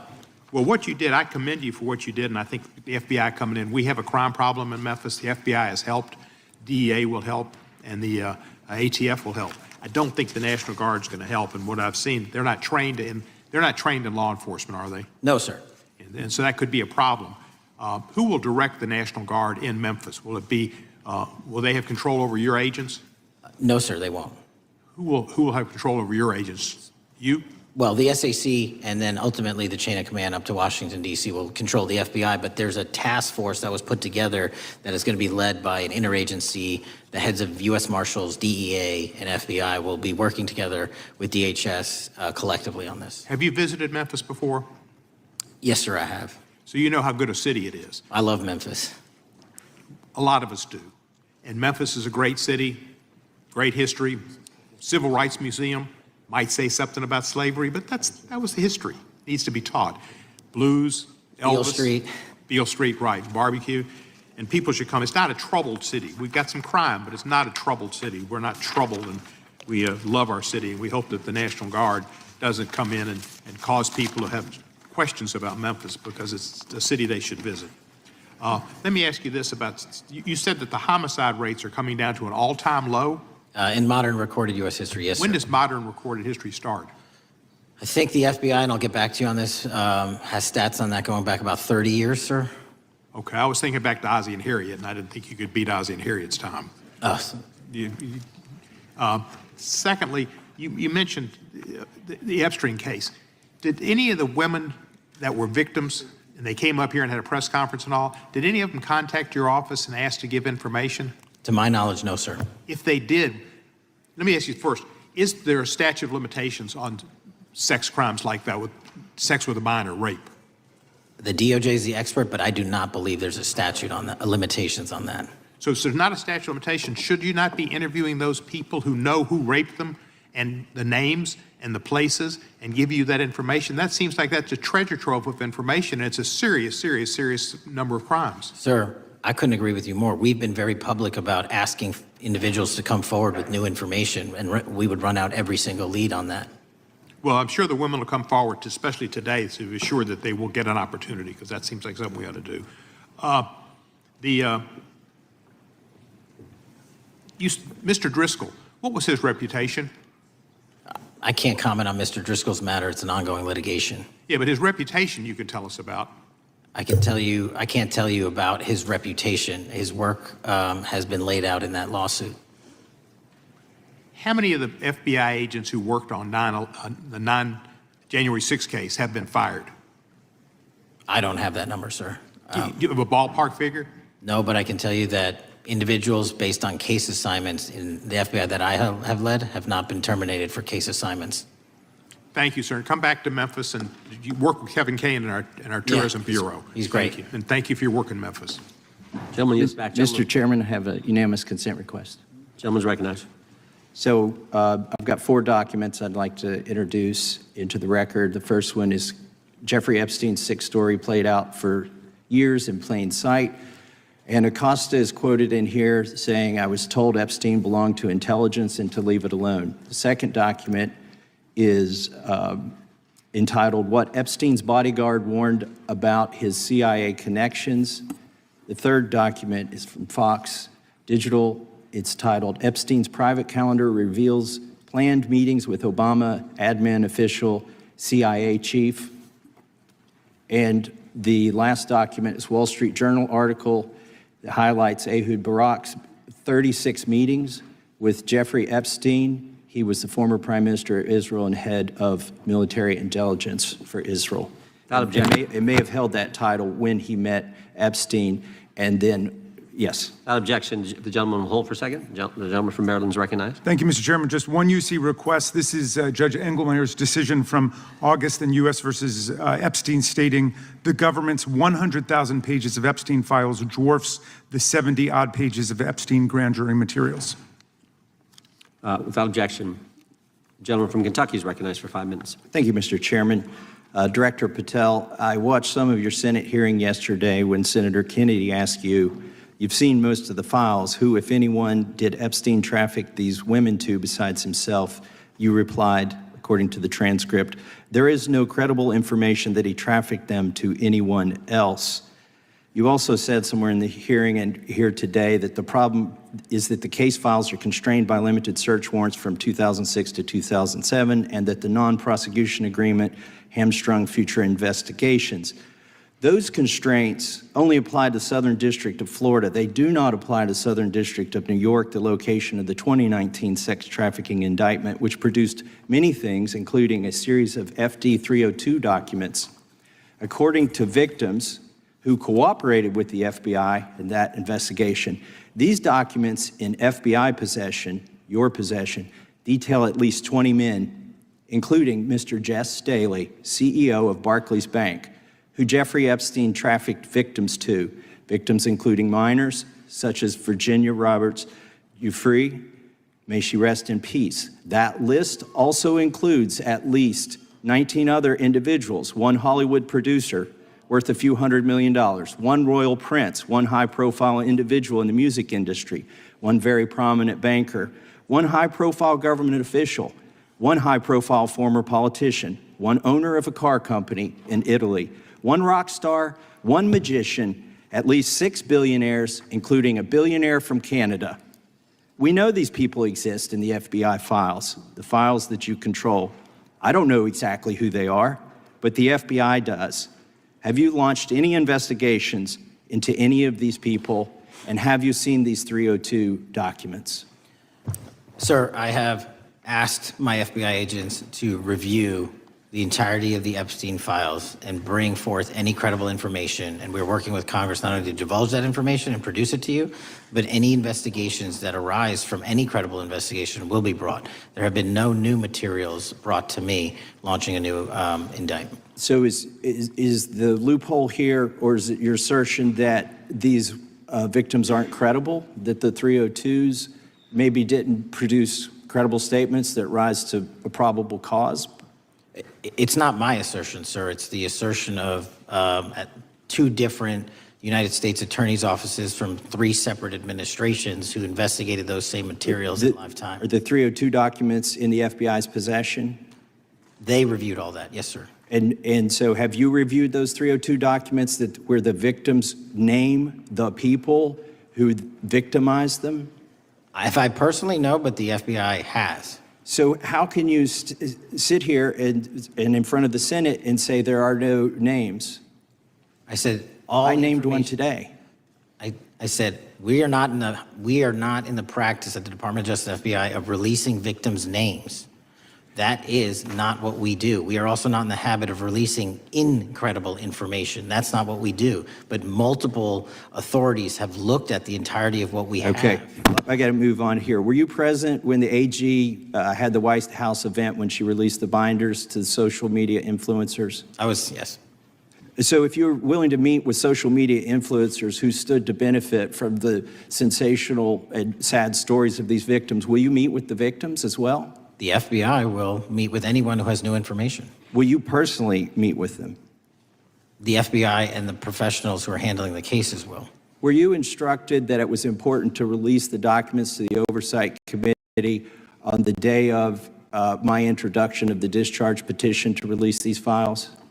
I don't know what day that was, so no. Well, they were released that day, and there were victims' names who weren't redacted because they were in such a rush, and the victims are not happy about that. Have you investigated any of the CIA connections? Have you seen the CIA file on Jeffrey Epstein? And if you wanted to see it, would they show it to you?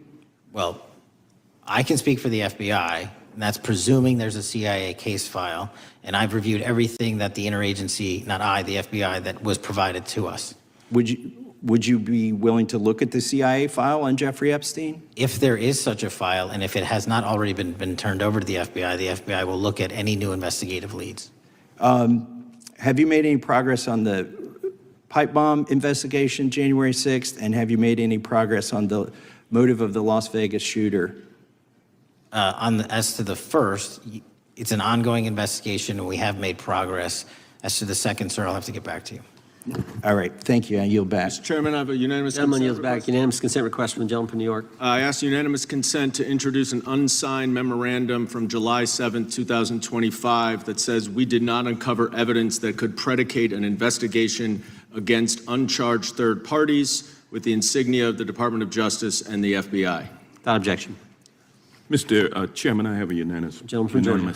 consent request It's a article entitled DOJ Deletes Study Showing Domestic Terrorists Are Most Often Right-Wing. Without objection. Thank you.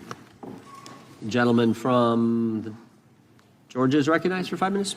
Thank you, Mr. Chairman. Director Patel, thank you for being here today. I want to first talk about the significant role that the FBI plays in combating the national security threats posed by our nation's greatest threat, our nation's greatest security threat, China and the Chinese Communist Party. It's a fact that China is America's most significant national security threat, isn't that correct? I would say so, sir. And you would agree with me that China wants to dominate the United States of America? I think that's largely their plan. And they want to dominate the world, both militarily and economically, isn't that correct? I think so. And sir, you've been FBI director for the last, 8 months? 7 months, yes. 7 months, and during that time, have you held any stock in any companies founded in China?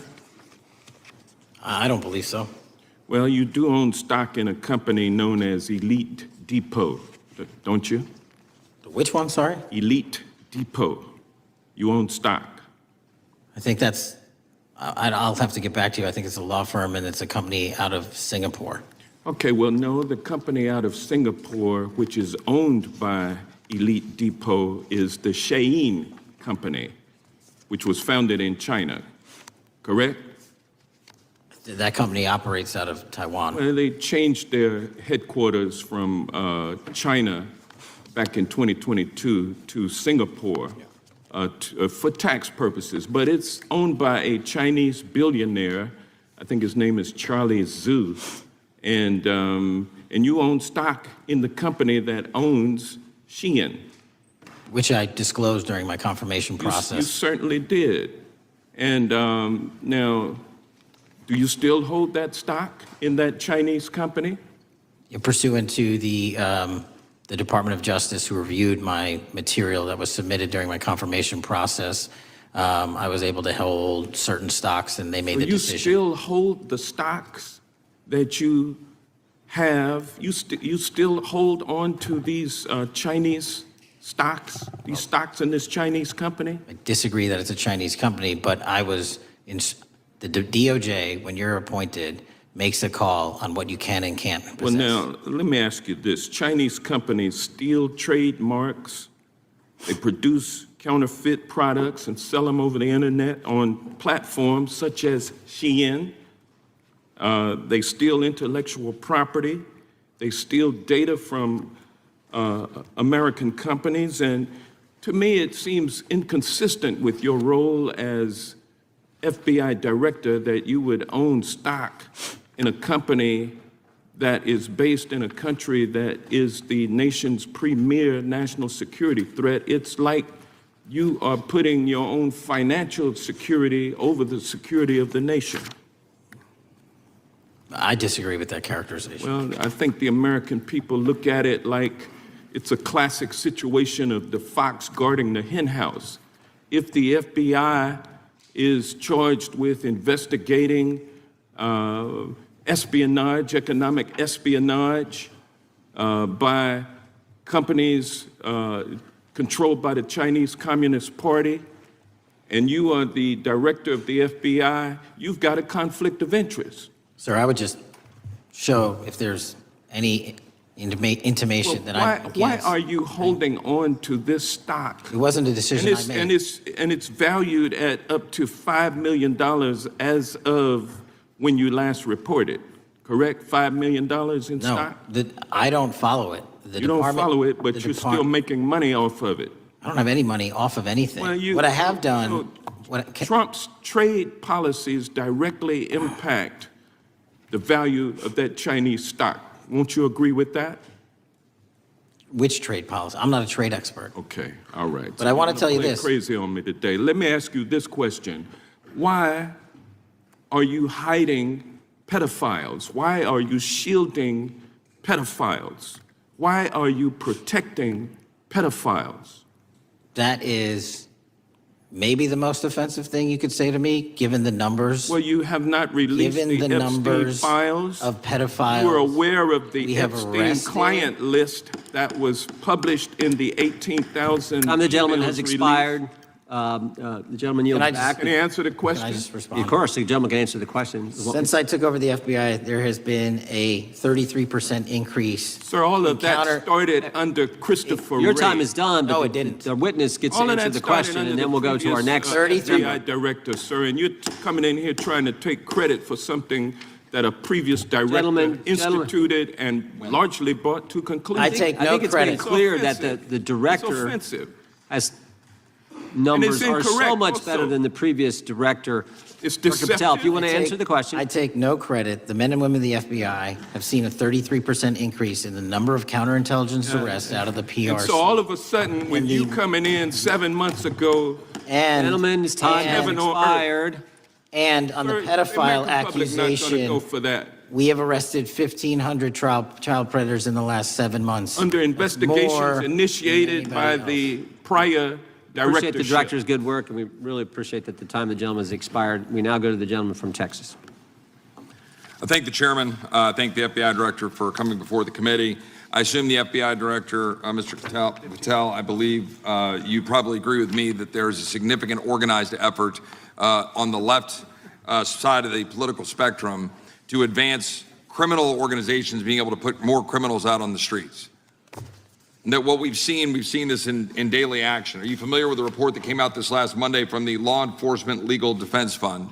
I'm not familiar with that, sorry. So this report came out this past Monday, and it said that significant amount of the money flowing out of George Soros and other leftist organizations and funders has been funding DAs and prosecutors, and quote, many of these DAs had never managed an office, prosecuted a criminal case, developed organizational policies.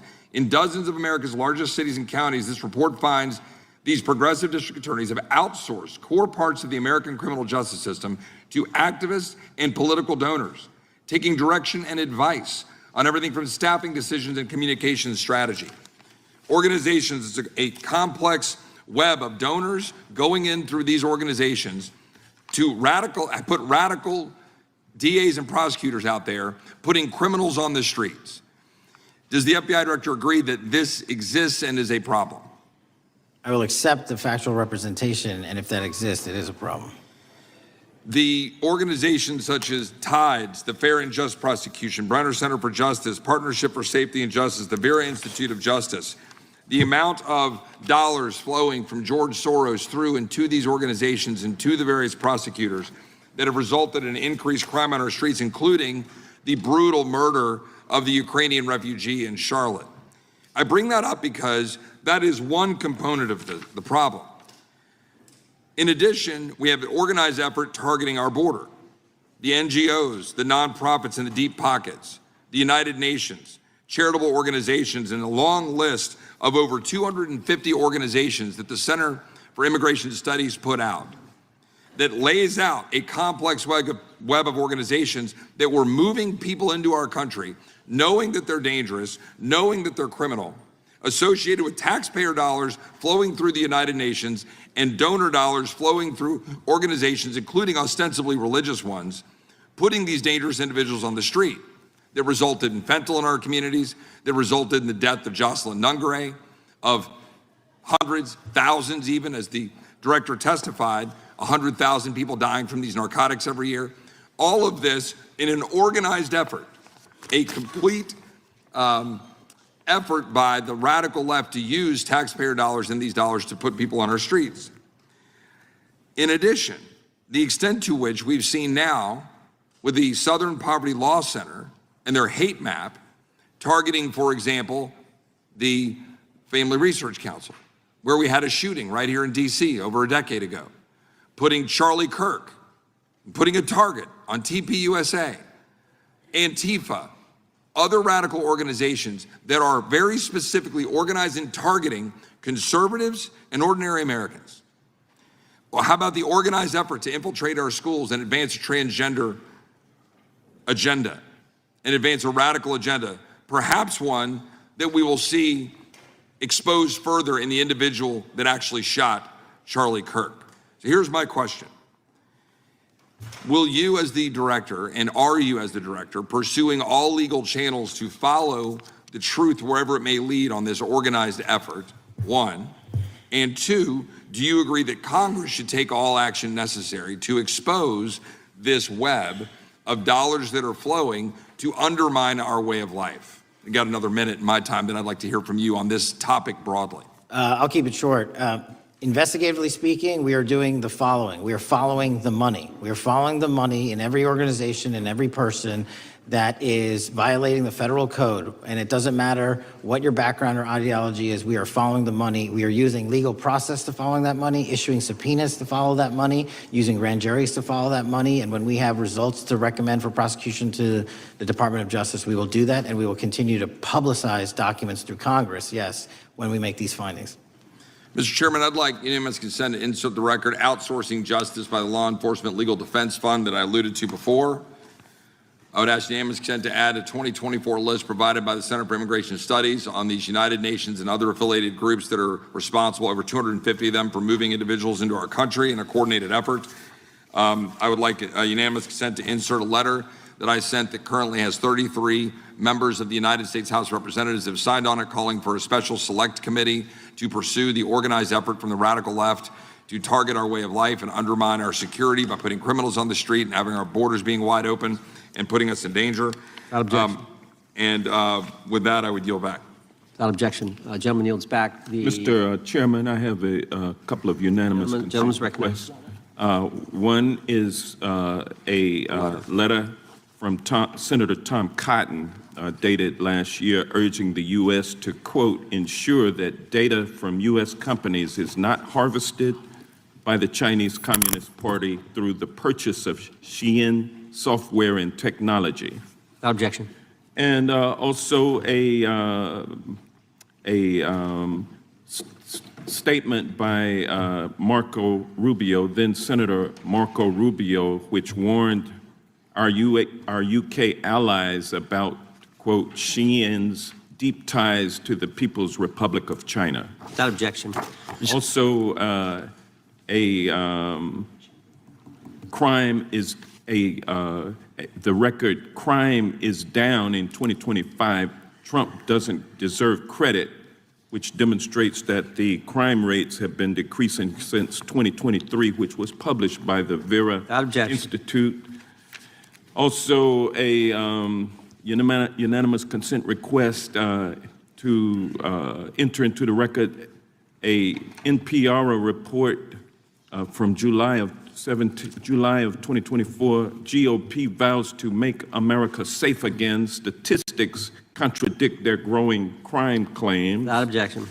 Also, a report out of the American Presidency Project dated January 17, 2025, record low crime during the Biden-Harris administration.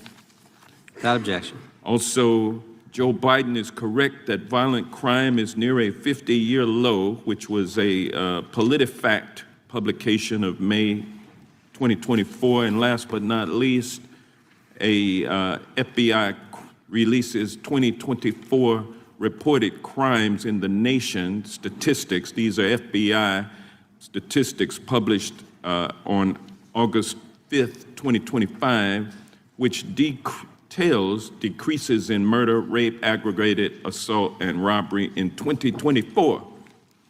Without objection.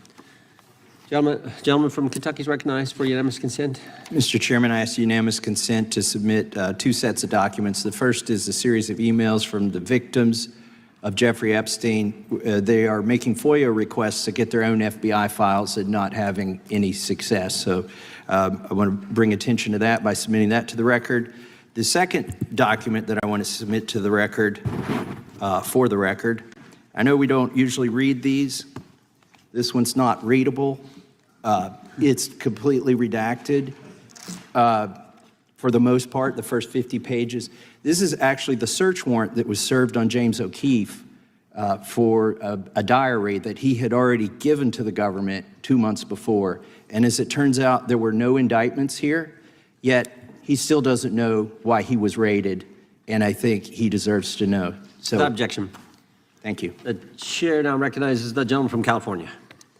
Director, the first time you saw Donald Trump's name was in the Epstein files. Did you close the files or keep reading? I have reviewed not the entirety of the files, so I have. You haven't reviewed all of the Epstein files? Personally, no.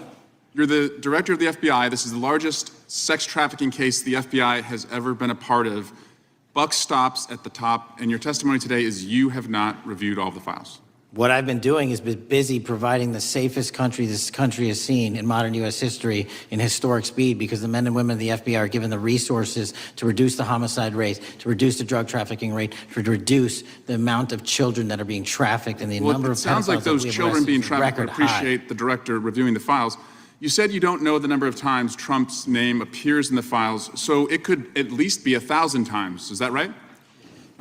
The number is a total misleading factor. We have not released anyone's name in the Epstein files that has not been credible. Director, could it at least be 1,000 times? We have released every piece of legally permissible information. Okay, you can so characterize the numbers however you want it. Reclaiming my time, Director.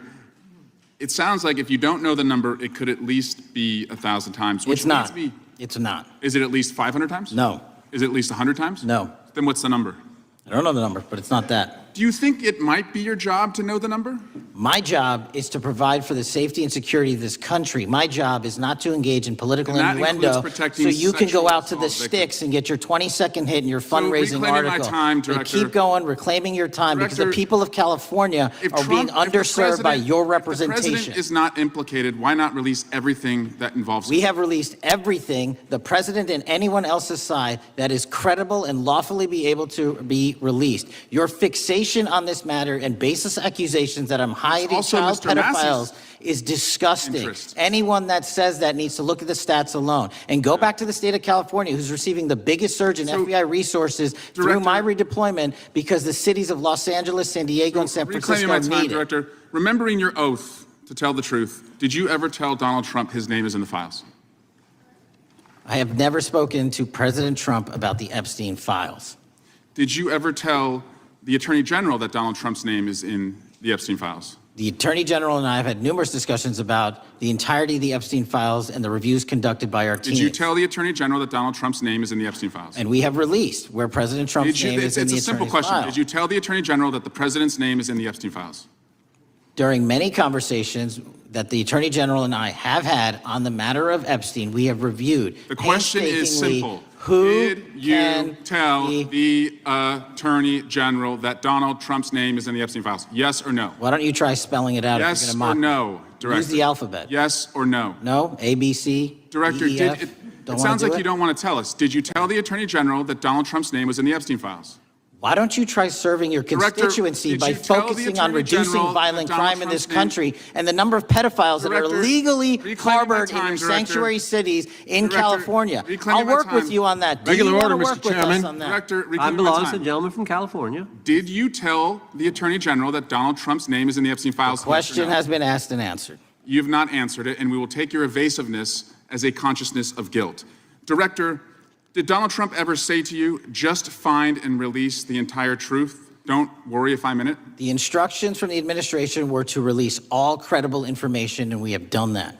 Did Donald Trump ever provide information about Jeffrey Epstein as an informant?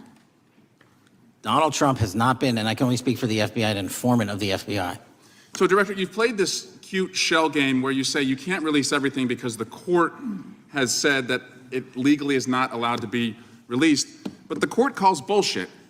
Judge Richard Berman said that when you went to the court, quote, information contained in the Epstein grand jury transcripts pales in comparison to Epstein investigation information and materials in the hands of the Department of Justice.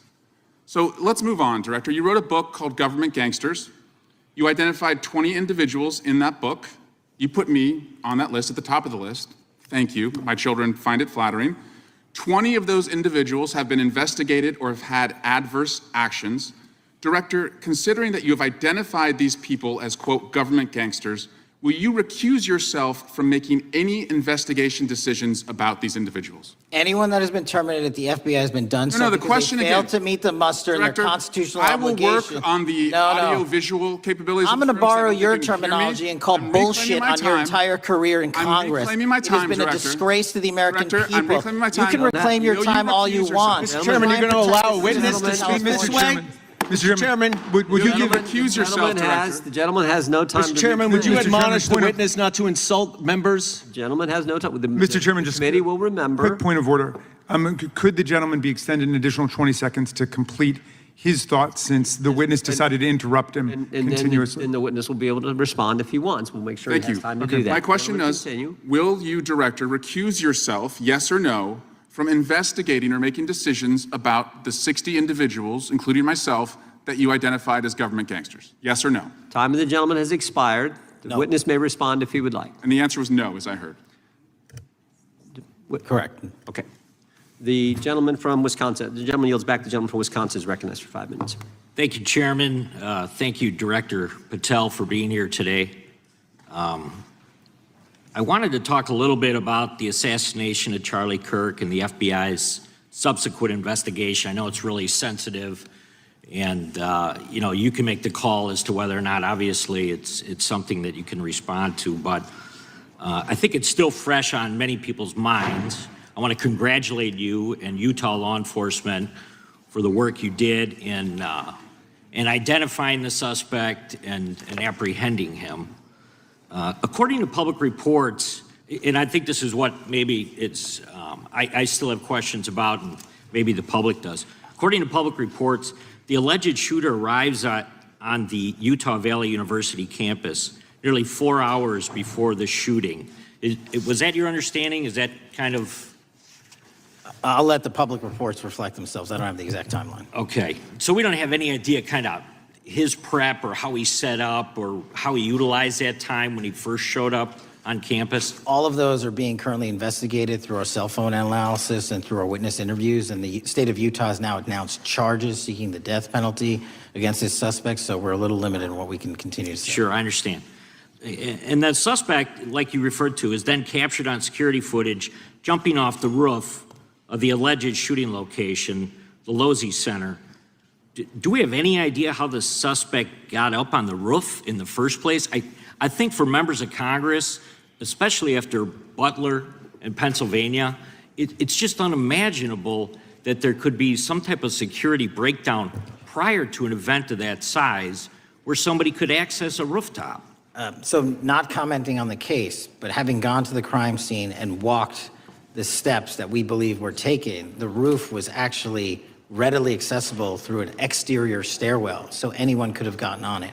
Okay, okay. The suspect flees on foot to kind of this wooded area where he drops the rifle, wraps it in a towel, and then proceeds to his staged vehicle and basically drives home. So do we have any idea what the towel was about? Was it used later to identify a place where the firearm was left, or do we... What we can tell you is the towel, there was a screwdriver found on the rooftop, which DNA was collected off of, and the towel was found wrapped around the firearm in question in a wooded area next to the campus. All have been processed for DNA. And then, according to the suspect's roommate, there were allegedly messages on instant messaging platforms, specifically Discord, suggesting the towel may have been used to identify that weapon's location. So the public reports have suggested that the shooter acted alone. Do we still believe that that's true? Do we have any idea as to whether or not those Discord messages led us to believe that the shooter may have had help in any way or assistance? I can only speak to the FBI's investigation, and our investigation is ongoing, and we are interviewing any of those individuals involved in that chat and other individuals in the area. Very good. And so my suggestion, if there are accomplices, I'm sure this is something that the FBI is going to continue to investigate fully and thoroughly into the future. Yes, sir. The reason I ask that is because I don't know that that was necessarily the case with Butler, Pennsylvania. So thank you so much for your persistence kind of in this matter. There's still a lot of public questions that need to be asked. Let me shift to another topic very quickly. On July 31st, 2025, the DOJ and the CIA declassified the annex to Special Counsel John Durham's 2023 report on Operation Crossfire Hurricane. The 29-page Durham Annex contains previously classified information about, among other things, the investigative referral of the Clinton campaign plan. Why would somebody place documents in a burn bag related to this case? That case is very much ongoing, so I can't comment on the stylization of the evidence we're collecting. Can you comment at all on the Durham Annex as I described it?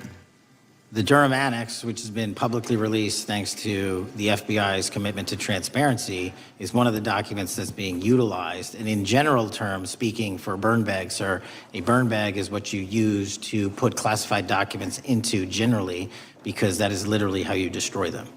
So it appears that efforts were made by the Clinton campaign to reach out to the FBI agents or the Clinton sympathizers in the intelligence community in order to lead more credibility to the Clinton campaign plan. Do you think that's an accurate characterization? Again, I'm not going to characterize that material because it's part of an ongoing investigation. Thanks for being here today. I yield back. Gentleman yields back. Gentleman from California is recognized. Thank you, Director Patel, for being here today. The FBI searched Jeffrey Epstein's Manhattan residence, correct? I believe that happened in 2018. I think there was 2 locations, sir. It's 2019, and in that residence, the FBI found a safe, correct? I don't have the catalog of evidence in front of me. In that residence, the FBI found a safe, correct? I'll accept your representation. Okay. And in that safe, the FBI found topless and lewd photographs of girls, correct? Again, sir, I'll accept your representation. I don't know. Thank you. It was all over the media at the time. There's a New York Times article that says Jeffrey Epstein is indicted on sex charges as discovery of nude photos is disclosed, dated July 8th, 2019. And the Times reports a trove of lewd photographs of girls was discovered in a safe inside financier Jeffrey Epstein's Manhattan mansion. Author Michael Wolff has conducted numerous interviews of Jeffrey Epstein. I'm going to play for you a video clip of what Michael Wolff said Epstein told him was in the safe and what he showed the author was in this safe. So let's please play that clip now. Elected. And I was sitting talking to Epstein, and he said, "Wait a minute, I got to show you something." And then he went into his safe, and he came out with photographs. They were Polaroids, I think, and he kind of spread them out like playing cards, and it was Trump. I mean, I think there were a dozen of them, and it was Trump with girls of an uncertain age at Epstein's Palm Beach house, where all of the things that he would ultimately be accused of took place. And I remember very vividly 3 of them. There are 2 in which Trump is, the girls, topless girls, are sitting on Trump's lap. And then a 3rd in which he has a stain on the front of his pants. And the girls are kind of pointing at it, sort of bent over, laughing. So Director Patel, I'm going to ask you a very broad and general question. As you know, Donald Trump and Jeffrey Epstein were friends.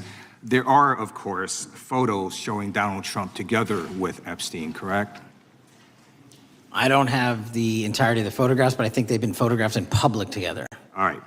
Are there any photos showing Donald Trump with girls of an uncertain age? No. How do you know that?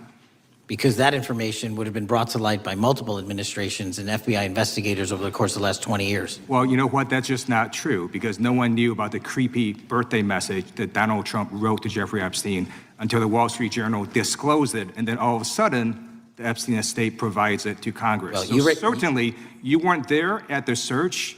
You don't know what Epstein may or may not have done with those photographs even prior to the search. Maybe someone has it. Maybe the Epstein estate has it. You raise a great point. So I'm going to ask you, have you asked to talk to Michael Wolff? You raise a great point. I haven't personally asked to talk to Has the Michael FBI Wolff, asked? but you the to Michael Wolff? FBI, I'll get back to you if the FBI specifically So Michael Wolff asked has ever.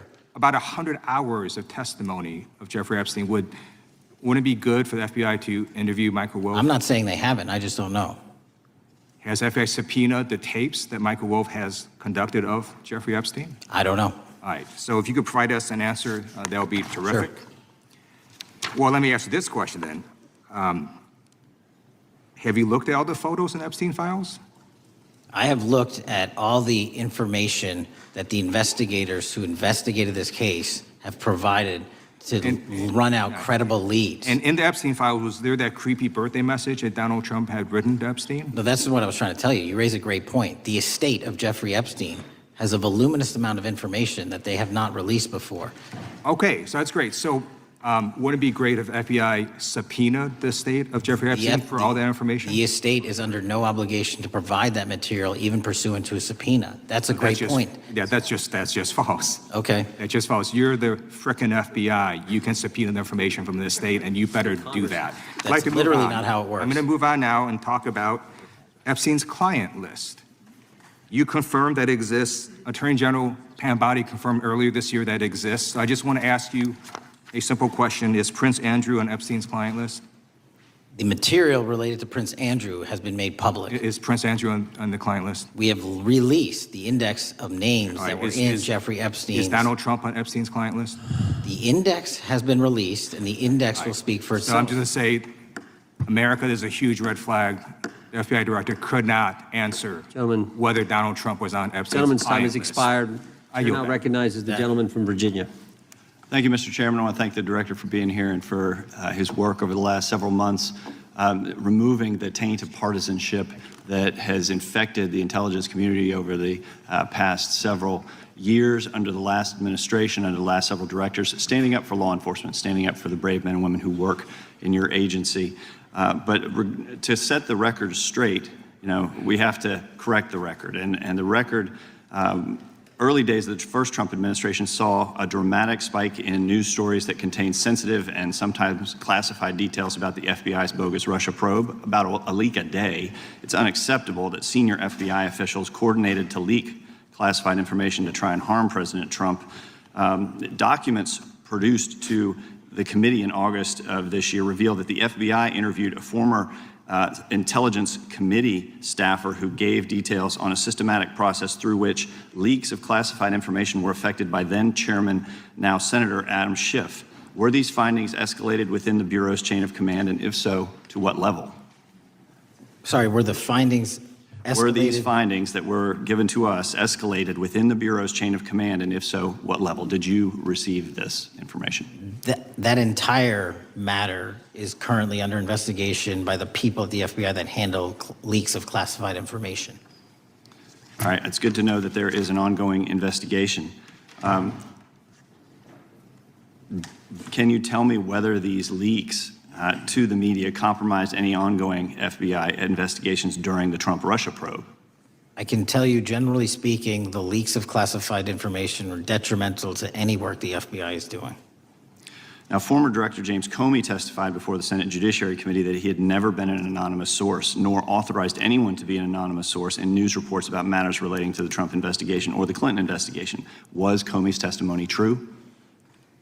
In reference to Director Comey, I'm very limited in what I can say because of what the current status of those matters are with the FBI and the Department of Justice. When I am able to make those public, I will. Can you tell me if there's an ongoing investigation there? Again, without identifying any individuals related to the information you're generally speaking about, there is an ongoing matter that has been under review by the Department and the FBI for some time.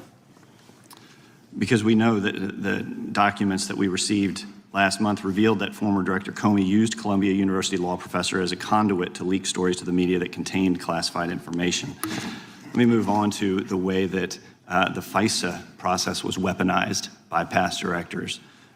Prior to your confirmation, you raised concerns about government misuse of FISA, including Section 702, stating that FISA was in need of major reform. Specifically, you highlighted that the FISC report that the FBI had conducted 278,000 improper searches of the FISA database. Do you remain concerned about governmental abuse of FISA in Section 702? I'm always concerned, but what we've done since I became FBI director is implement new audit systems. We are nearing 100% review of the 702 query system that you are specifically referring to, and we've also eliminated anyone that has ever touched that database that has in any way made a mistake, whether intentional or not. And we have also identified a system in which those going forward who misuse the 702 system, they don't get 2 strikes. They get 1 and you're done. Okay, I'm glad you mentioned you're continuing to audit because, as you know, in May, the New York Times reported you closed the FBI's Office of Internal Auditing. Can you explain why you decided to close this office? Yeah, because under the new restructuring of the FBI, to save resources, there were 2 different places doing the exact same thing.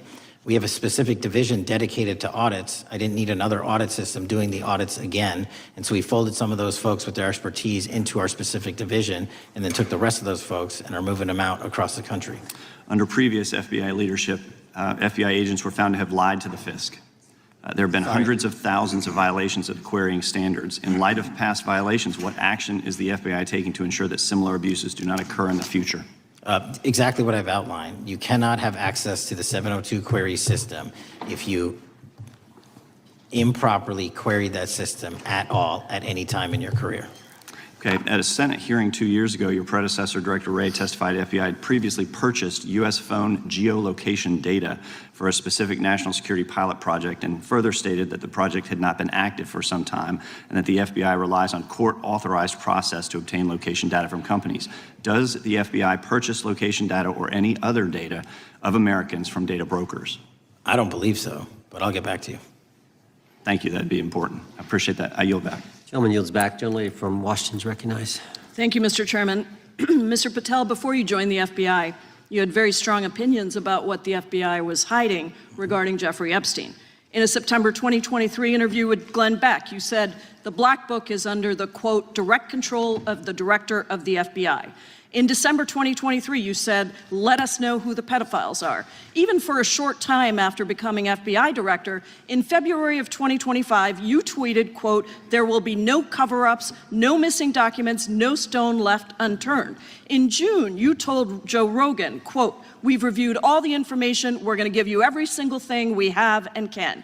But then suddenly in July, everything changed. You and Attorney General Pam Bondi released one video and said that there was nothing more to see. Your July memo says you uncovered more than 300 gigabytes of data and physical evidence, but that you had decided no further disclosure would be appropriate or warranted. That is a quote.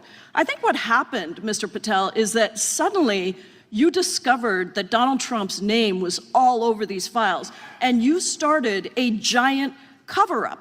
So you are under oath, Mr. Patel. You just testified to Mr. Swalwell that you did not speak to the president about the Epstein files. To your knowledge, did Attorney General Pam Bondi speak to the president about what was in the Epstein files? I can't speak for Attorney General Pam Bondi. So to your knowledge, you don't have any information. The question was, do you have any knowledge?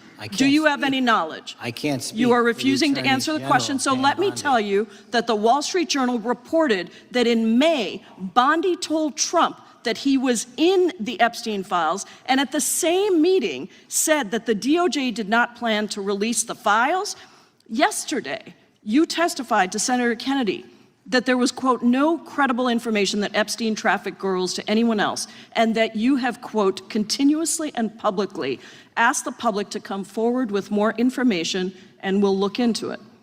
Today, in response to Mr. Massey's question, you appear to say that the survivors were not credible. These are survivors. That's not at all what I said. Okay, great. I'm going to ask you this in a second, but let me tell you about the survivors, and let's bring them up here into the room. These are women who came to the Hill and testified that they were groomed and raped at the age of 14 and 16 years old, and they called to meet with the president and to meet with the FBI and to have people investigate their claims. Some of them have never testified before. If you are so interested in getting the public to submit any information, why have you not met with them? You said you haven't met with them. Have you met with them? I'll give you one more chance. My job as the FBI director is to invite all Is the answer yes or investigative no leads. to whether or not you met with these women who were sexually abused and raped?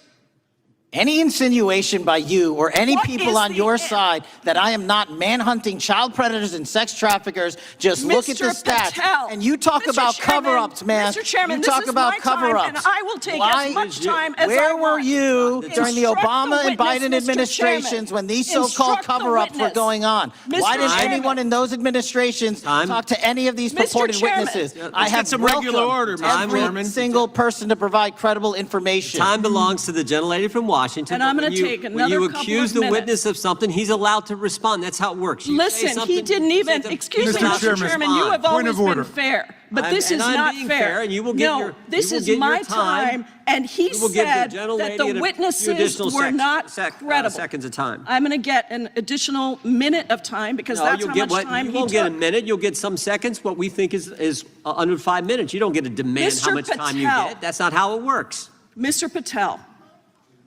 are the victims of the Jeffrey Epstein horrific trafficking ring, are they credible?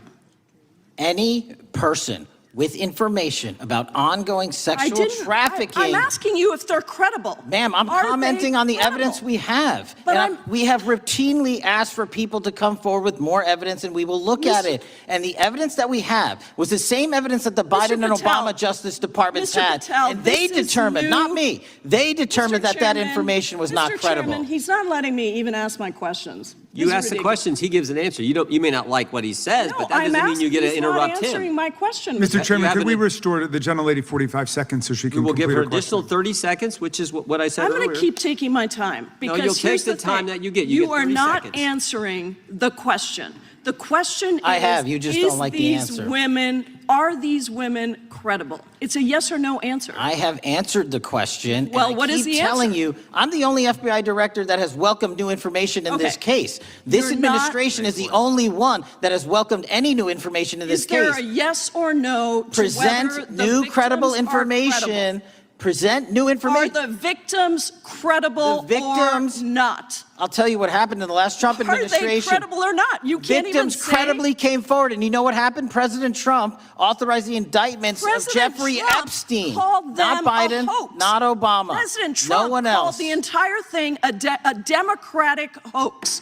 So I would like to ask The you gentlelady's if time has you expired. will I gave her meet- the additional if 45 you- seconds she if you requested. will The meet- gentlelady yields back. The gentleman from Mr. New Chairman, Jersey is I would like recognized to for his ask if 5 you would minutes. meet with the women who were sexually time does not belong- abused and raped and groomed time does at not the belong ages to the of gentlelady from 14 Washington. and The time now 16 belongs- years old. Are the you time- going to cover up? No, I'm Are not you gonna- going to I'm continue gonna to recognize cover the up gentleman for from the New Jersey rich for and his 5 minutes. powerful men, including those that might be on this committee? I can yell Or too, are Mr. you Chairman, going but I don't want to yell allow above them this. to The time belongs testify? to the gentleman from New Jersey. I Are you appreciate the going to allow gentlelady them to yielding testify, back. Mr. Patel? Go ahead. Will Mr. you Angelo. allow them to testify to you, Mr. Patel, Mr. Patel, thank you for being here. I know it's been an interesting and difficult 2 days. And I wasn't going to talk about the Epstein thing because there's a lot of other issues that affect the FBI, but I have to say a few words.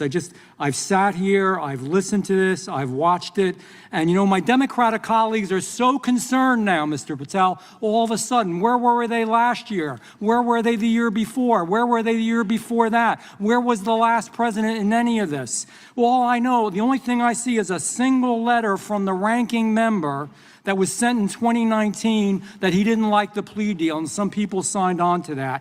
Most of the truth, the real truth, let's be honest, let's be intellectually honest. The real truth is we didn't hear from them at all. Anybody of them. Hardly any of them ever mentioned it. Some of them didn't mention it at all until the beginning of this year. Earlier in the year it started. Not one Democrat asked Director Wray. We all remember Director Wray was here. Not once, not twice, multiple times. Nobody asked Director Wray about Epstein before this committee. Nobody was that concerned. Where was the concern for the victims then? Where was the moral righteousness then? Where was the outrage then? Where was the sense of duty then? Where was the desire for accountability then? Where was the urgency for justice then? Most of all, where the hell was the integrity then? You know what the truth is. Let's just say it, man. Tell the truth time. The truth is, it's politically useful for them to try to do this now, even though they didn't give a damn about it in the past. And you know what? That's an insult to the victims, and that's an insult to America. Continue to do the work you're doing. Continue to uncover what needs to be uncovered. One real quick thing before I say anything to 9/11. We know that was mishandled by the past director and by the past FBIs. There are family members here. There are family members who are concerned. God Almighty, we want to get to the truth of that. I ask you, please, to meet with them, to talk to them, and to investigate this with truth. You know, in the Biden administration, we went through a very dark and difficult period of time. The FBI trust was broken with the people. Catholics were, this is the stuff we've been talking about, were labeled radical threats for praying in their churches with their rosaries. Parents at school boards were called terrorists for standing up for their children. Hindu holy men in New Jersey. We have the largest Hindu temple in the world. They were attacked. They were put up against the wall with guns to their heads. So it isn't just a Catholic or Christian thing. American Jews were targeted in colleges and universities, and a lot of folks in the FBI, in the past FBI, not this one, didn't give a damn. We can't go back to targeting religion. We can't go back to silencing free speech. The Biden administration did that. So I got questions for you. Hopefully thoughtful questions that you can answer for us in a thoughtful way.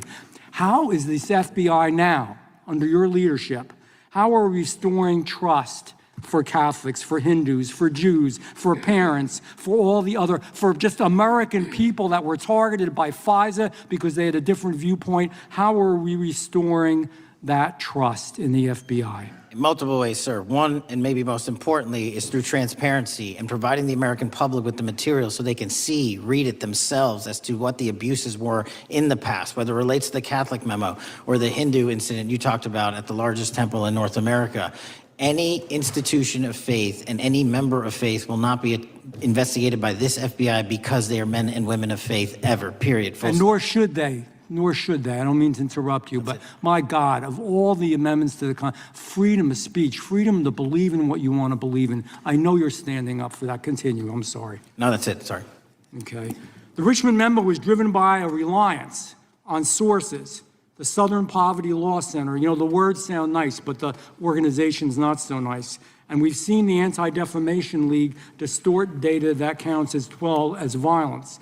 Have you been able to identify and eliminate these kinds of partisan sources? We welcome all sources, but we want objectivity and neutrality and decency in the way we report all this. Have you been able to uncover any information there? How do we make sure our sources are good in the future? We have reviewed the source processes that infiltrate any institutions of faith, and they will no longer be going into institutions of faith. They will be directed towards criminal activity and protecting the homeland, the two most important missions the FBI has, and that's what we're going to continue to do. Good. And I'll say this, there was a lot of bull today, a lot of you know what, and I'm not going to say it because I respect the institution so much going on around here. Continue to do the work of the people. You are here for that reason. The administration is here for that reason. It was weaponized and politicized, the FBI, in the past. I hope to God we never, ever see that again. One of the darkest parts of American history. Thank you, Mr. Patel. I yield back. Mr. Chairman, I have a unanimous consent. Gentleman yields back. The gentleman from New York is recognized for UC. I would like to introduce a CNN article that explains how an alleged top leader of the MS-13 gang was dismissed. His case was dismissed in Brooklyn so that he could be deported back to El Salvador, even though he was charged with murder. Without objection. Mr. Chairman, I have some unanimous consent Gentlelady from requests. Washington is recognized. I ask unanimous consent to enter into the record an article titled "Justice Department Told Trump in May that his name is among many in the Epstein files." Without objection. I have another one that is a July 2025 article by the New York Times entitled "How a Frantic Scouring of the Epstein Files Consumed the Justice Department," stating that DOJ and FBI employees reviewing the Epstein files were instructed to flag any mentions of Trump and other celebrities. Without objection. And I have another unanimous consent request to enter into the record an August 2025 article by The Guardian entitled "Ghislaine Maxwell Hinted at Epstein's Ties to Trump Officials. Why Wasn't She Pressed for Names?" stating that Maxwell told Deputy U.S. Attorney Todd Blanche that some of the, quote, cast of characters around Epstein are in Trump's cabinet. Without objection. Chair now recognizes the gentlelady from Pennsylvania. Thank you, Mr. Chairman, and thank you, Mr. Patel, for coming before us to testify today.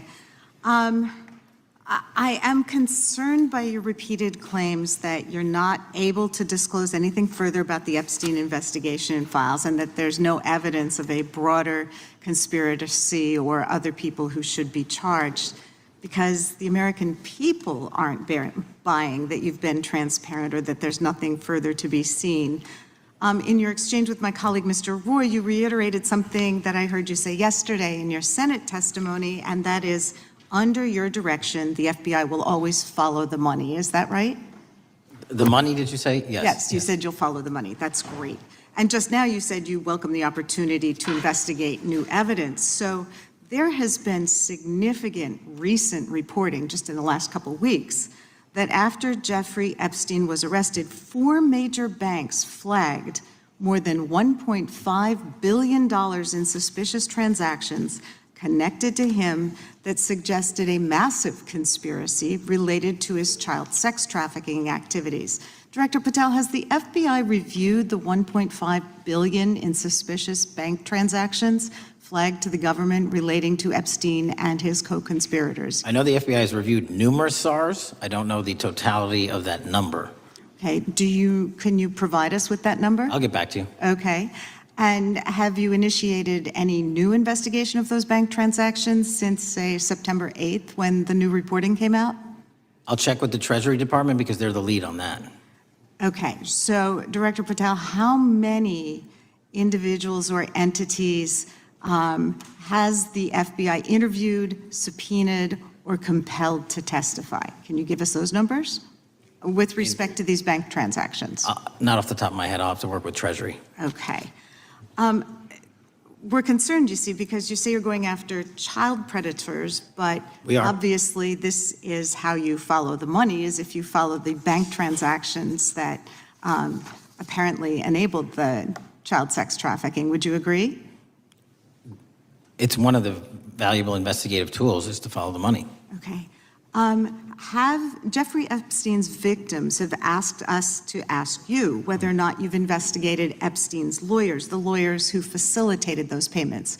Have you subpoenaed or questioned any of those lawyers? So in 2018 and 19, what I recollect is many, if not every one of those lawyers was part of the investigation.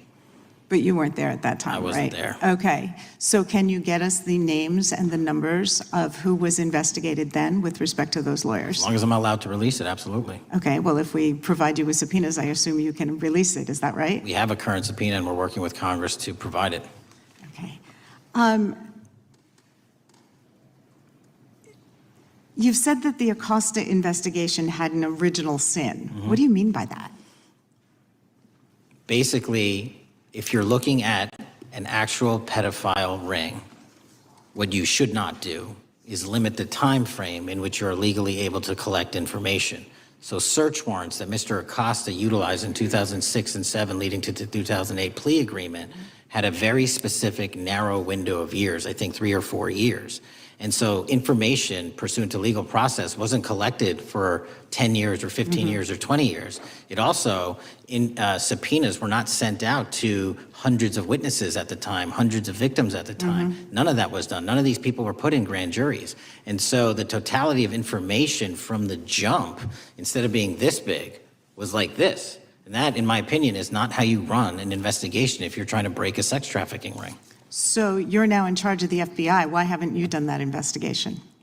Great question, and here's the answer. Simply because I am not able to go back 20 years and collect information that the courts had decided was already subject to search warrants. They have said this wasn't the investigation. There's a non-prosecution agreement out of that plea, and when the case was reopened, and this is where it comes into play, when the case was reopened in 2018 and 2019, the search warrants, again, were limited to the conduct of Jeffrey Epstein. Now, whether that's right or wrong, that's a different discussion, but I'm telling you that's the information well, we I think that reviewed. is a different discussion, and I think the discussion we'd like to have today is why you aren't following the money with respect to the broader conspiracy that it has been reported in the New York Times and elsewhere, and that if you really want to attack the issue, if you wanted to attack the issue, if you wanted to get to the bottom of it, if you wanted to disclose what really was involved in the Epstein files, the Epstein cover-up,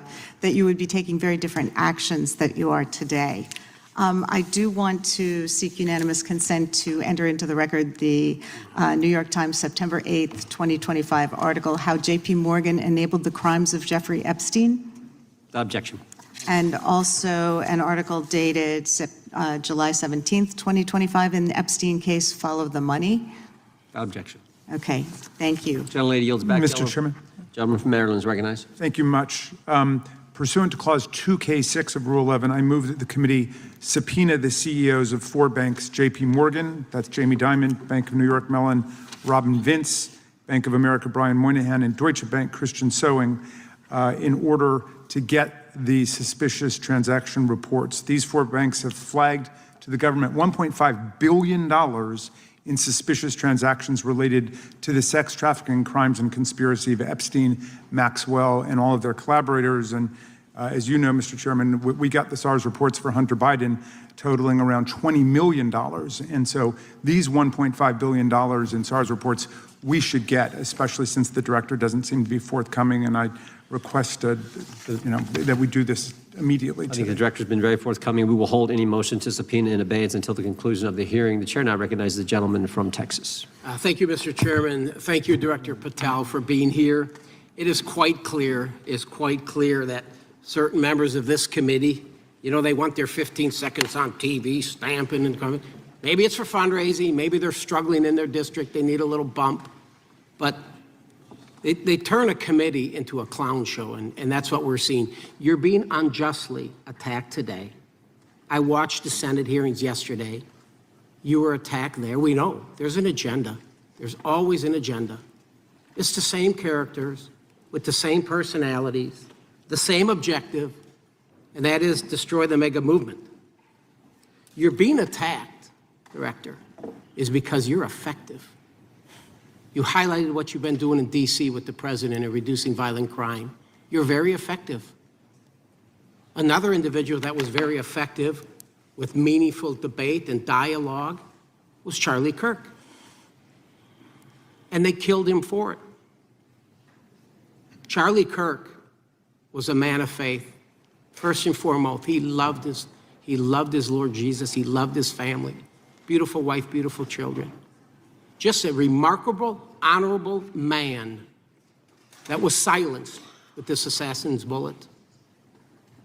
I would say if Charlie Kirk lived in the biblical times, he'd have been the 13th disciple. He'd have been the 13th disciple. We have a new committee, if you're not aware, a new select committee regarding January 6th. I'm honored to be on that committee. I'm looking forward to working with other members to expose truth, questioning federal agencies that were involved on January 6th, like the FBI, played a role, but we don't really know, Director, to what extent. We don't know. The January 6th sham committee was not formed by Nancy Pelosi to seek truth. It was nothing about getting to the truth about January 6th. Their sole mission was to damage Donald J. Trump and end his political career. And everybody knows it. That's what the purpose was.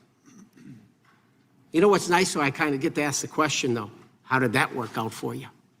Donald J. Trump is back in the White House, and America loves him. I spent 30 years in law enforcement, retired sheriff from a large county in the great state of Texas. I've seen, Director, I've seen more enthusiasm and support for law enforcement today because of what you and Donald Trump have done over the last 8 months to protect the American people. The American people couldn't count on their government to protect them. Crime is rampant. And now we have a president and an administration that puts the American people and their safety first. It's interesting, a few minutes ago, a classmate reached out to me and sent me I told him, I said, yes, we got Director Patel in front of our committee today. And Andy Kane wanted me to tell you, he said, quote, tell him we love him. Tell him we love him and all the brave warriors exposing the deep state. Kash, you're a great American, sir. You're a great American. Your work as the director of the FBI is commendable. It's commendable. And I want to thank you, sir. Thank you for your service.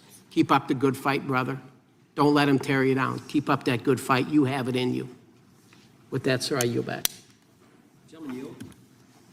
Gentleman yield to me.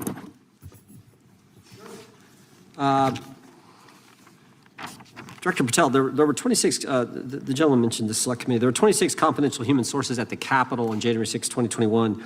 4 entered the Capitol and thereby broke the law.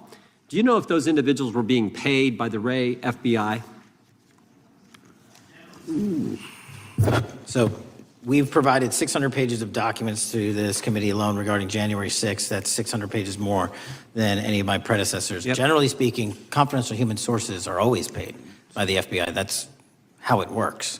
I can't speak to the specifics on each one and how much they make. And we appreciate it. We've reviewed some of that material, and you've given us a lot of material that we didn't get from Director Ray. That specific question, I think, is important to the American people.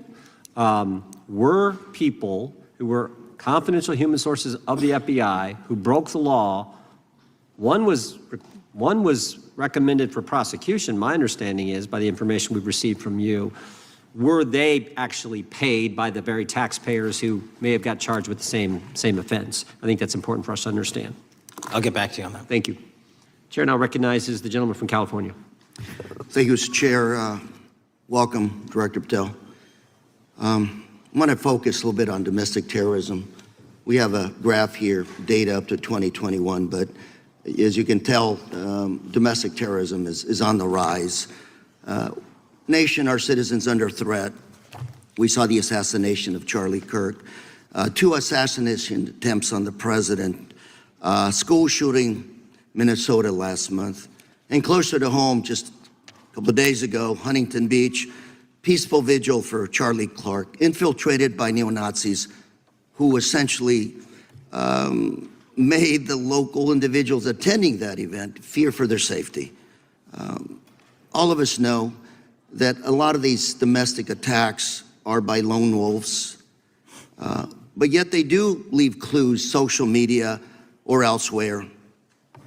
Director Patel, you're it. You're the thin blue line. The FBI, your job to protect our citizens back home from those that would harm us. You have to find the needle in the haystack. Takes a lot of work, a lot of resources.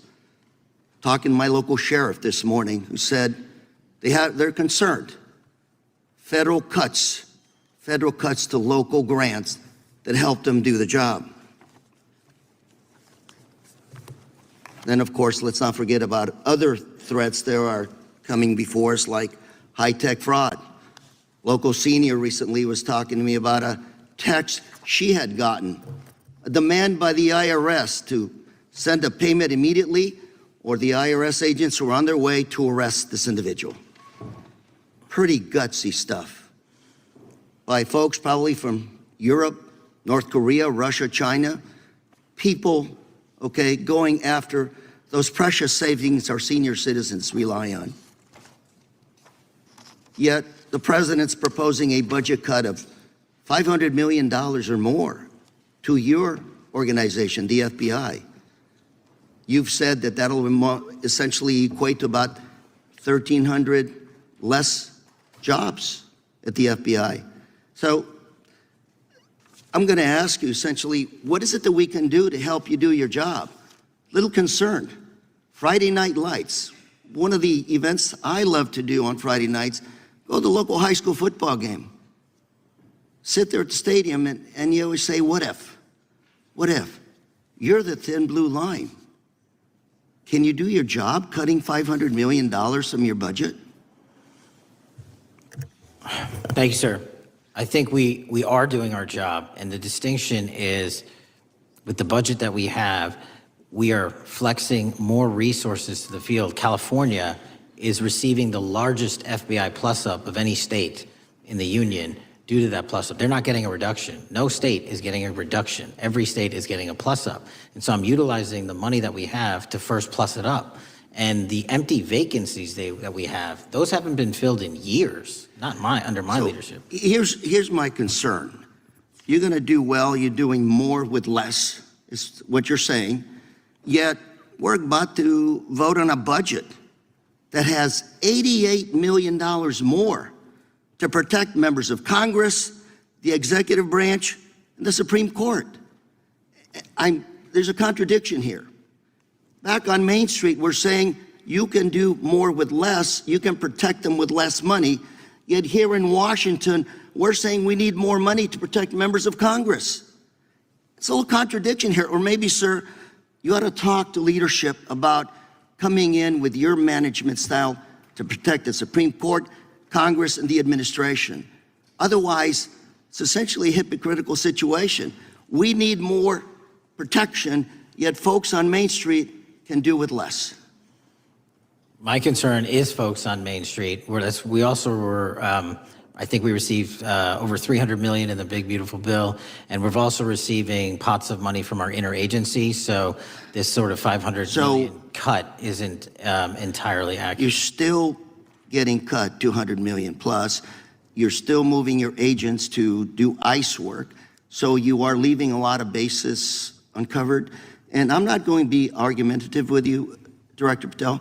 I'm just saying, if that thin blue line does not hold, people on Main Street will pay the price. I agree with you, sir. And I just look forward to working with you because I am very concerned that these kinds of budget cuts are short-sighted, especially when my local sheriff calls me and says, we need more support, and we're looking at budget cuts. I'll work with you, sir. Thank you, Mr. Chair. I yield time. Mr. Chairman, I have another unanimous consent request. The gentleman yields back. The gentleman from New York is recognized for unanimous consent.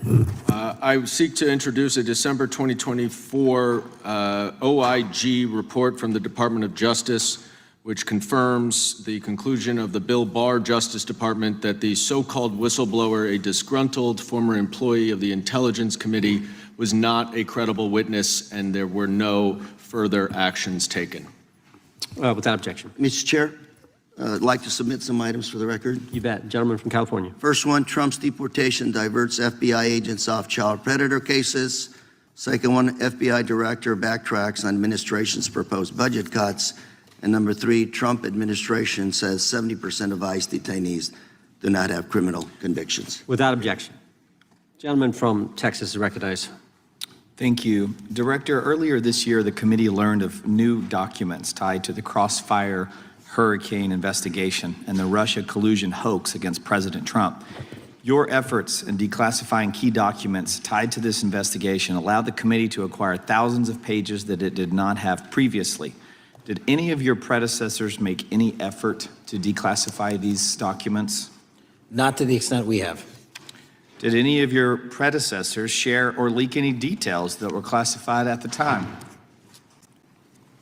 There are ongoing leak investigations across the board at the Bureau related to this. I believe one of those is Mr. Comey, and I thank you for continuing that investigation. Among the declassified documents are the Durham Report Annex, the Crossfire Binder, and the Nellie Orr Criminal Referral. Could you summarize for those watching what we know about the Russia collusion hoax so far? Well, sir, I think the record will speak that the Russia collusion matter was perpetrated by a political party to go overseas and obtain information from a foreign intelligence asset, only to have that information, which was demonstrably false, turned over to the FBI, who walked into a federal FISA secret court and asked for a secret surveillance court order and lied to the federal court, and we know that because someone was convicted of it, and only to surveil the political opponent. So that is a massive scandal. We helped expose it. And in terms of the pages of productions, I provided 1,400 pages of production related to Crossfire Hurricane, and my predecessors have provided 0. I appreciate that, and I appreciate your courage and commitment to declassifying these important documents for our review, and hope that you'll continue with this commitment. Can we expect to see more declassification efforts regarding the Crossfire Hurricane and Russia collusion hoax? Yes. Thank you. I yield the remaining balance of my time to Chairman Jordan. Oh, I thank the gentleman for yielding. And Director, that's when it all started, right? The whole Russia, that's when it all began. And then it was Mueller, then it was impeachment, then it was Jack Smith and Fonnie Willis and Alvin Bragg and you name it. But it all started then. And that's why I think the gentleman from Texas wants to make sure we get all the information there. And I want to go back to when it was changed. We talked about this earlier. I just want to read to you what the CIA officer said to the House Permanent Select Committee on Intelligence, quote, Brennan refused to remove the dossier, and when confronted with the dossier's main flaws, he responded, yes, but doesn't it ring true? So that's what he initially said. And then when he was talking to this committee, he said the CIA was very much opposed to having any reference or inclusion of the Steele dossier in the intelligence community assessment. So on one hand, you got a witness who was there who said he refused to remove it even though he knew it was garbage. And then he's, on the other hand, telling the committee, no, we didn't want anything to do with it. It shouldn't have been a part of the intelligence community assessment, which we know it was. You know it was. You found that. Those are two entirely different stories. I think Mr. Brennan has some explaining to do, frankly, what happened there. And I think you said earlier that this whole thing, and I think you said to Mr. Gooden, this whole thing is being looked at as part of this grand conspiracy to undermine the president, whether it's Comey, Brennan, Clapper, former head of the Intelligence Committee, now senator from, whoever it is, that's all being looked at. Is that accurate? Yes, sir. Well, we appreciate that. And part of what's also being looked at, and I think the gentleman from Wisconsin brought this up earlier, what is a burn bag for, by the way? Generally speaking, the intelligence community obviously utilizes and possesses classified documents, but drafts of those classified documents and even ultimate finished products of those classified documents have to be recorded and or discarded. And if they are discarded, the only way we do that, the hard copies, is we literally put them in burn bags that are identified specifically for that purpose, and there is a very exact courier system in which those burn bags are obtained and the material inside is destroyed. So it's to get rid of the material, right? Yes, sir. And it looks like the annex that Mr. Durham in his investigation had was put into a burn bag by your predecessor, I assume, to be destroyed. Is that accurate? Without getting into the stylization of the evidence, anything that's put in a burn bag is for purposes of destruction. Do you find that interesting that the Durham annex was placed in a burn bag, that you would discover that when you took over as the head of the FBI? We found a lot of information in a lot of burn bags. Well, we appreciate you finding that. We'd like to know a little bit more about that, and we look forward to that information coming forward. And I appreciate the gentleman yielding. With that, we now recognize the gentleman from Colorado. Thank you, Mr. Chairman, for holding this hearing. Thank you, Director Patel, for being here today. I have a couple of questions regarding a terrible shooting that occurred in Colorado, a state, as you may know, that I represent. You've testified previously about, I think, what you would describe as your efforts to provide more information regarding the investigation with respect to the horrific assassination of Mr. Kirk. And so, in that same vein, I'm hoping you can provide this committee and my constituents in Colorado with some clarity. Absolutely. I think, as my colleagues know, in Evergreen, Colorado, Jefferson County, a county that I proudly represent, at Evergreen High School, a shooter ultimately injured. 2 students were praying for their swift recovery. There's an article here from Colorado Public Radio. The title is, quote, FBI was already investigating an account that may have been linked to the Evergreen shooter. You're familiar with the circumstances generally, Director, regarding this terrible tragedy. Yes.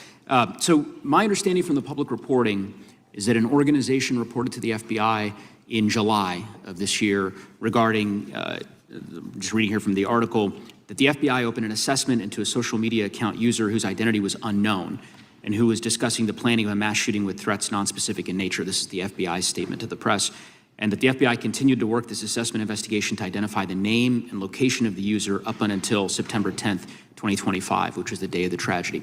Can you provide us some clarity on what were the impediments to finding, the account user, and maybe describe in greater detail the FBI's work in that regard? Generally speaking, yes, because I know even though the shooter's deceased, the investigation we're not done. Sure. And so the impediments to finding these individuals, and you highlight a great point. We had 2 huge tragedies in the span of days in this country, the school shooting in Evergreen, Colorado being one of them. And proactively going out onto these social media platforms, which are so large, is our biggest impediment. And we need to rely on the service providers. There's actual legislation, I can't remember the name of it, that's up for renewal, which will, and I think at the end of the month, which gives service providers the ability to report that information in from their end without liability. We need that to continue, because while the FBI has so many people and the police are great at doing it, there's just too many platforms to cover down on.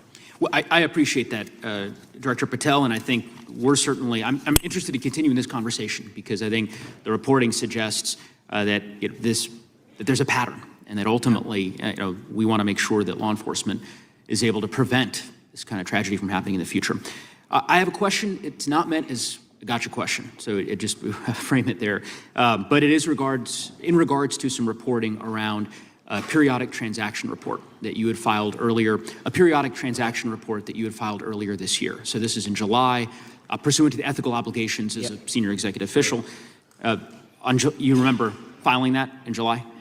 Yes. Yeah. So in that report, as best as I can surmise, you disclosed that you divested $100,000 or more in a variety of different stocks, which I presume was pursuant to the ethics agreement that you negotiated with the Department of Justice.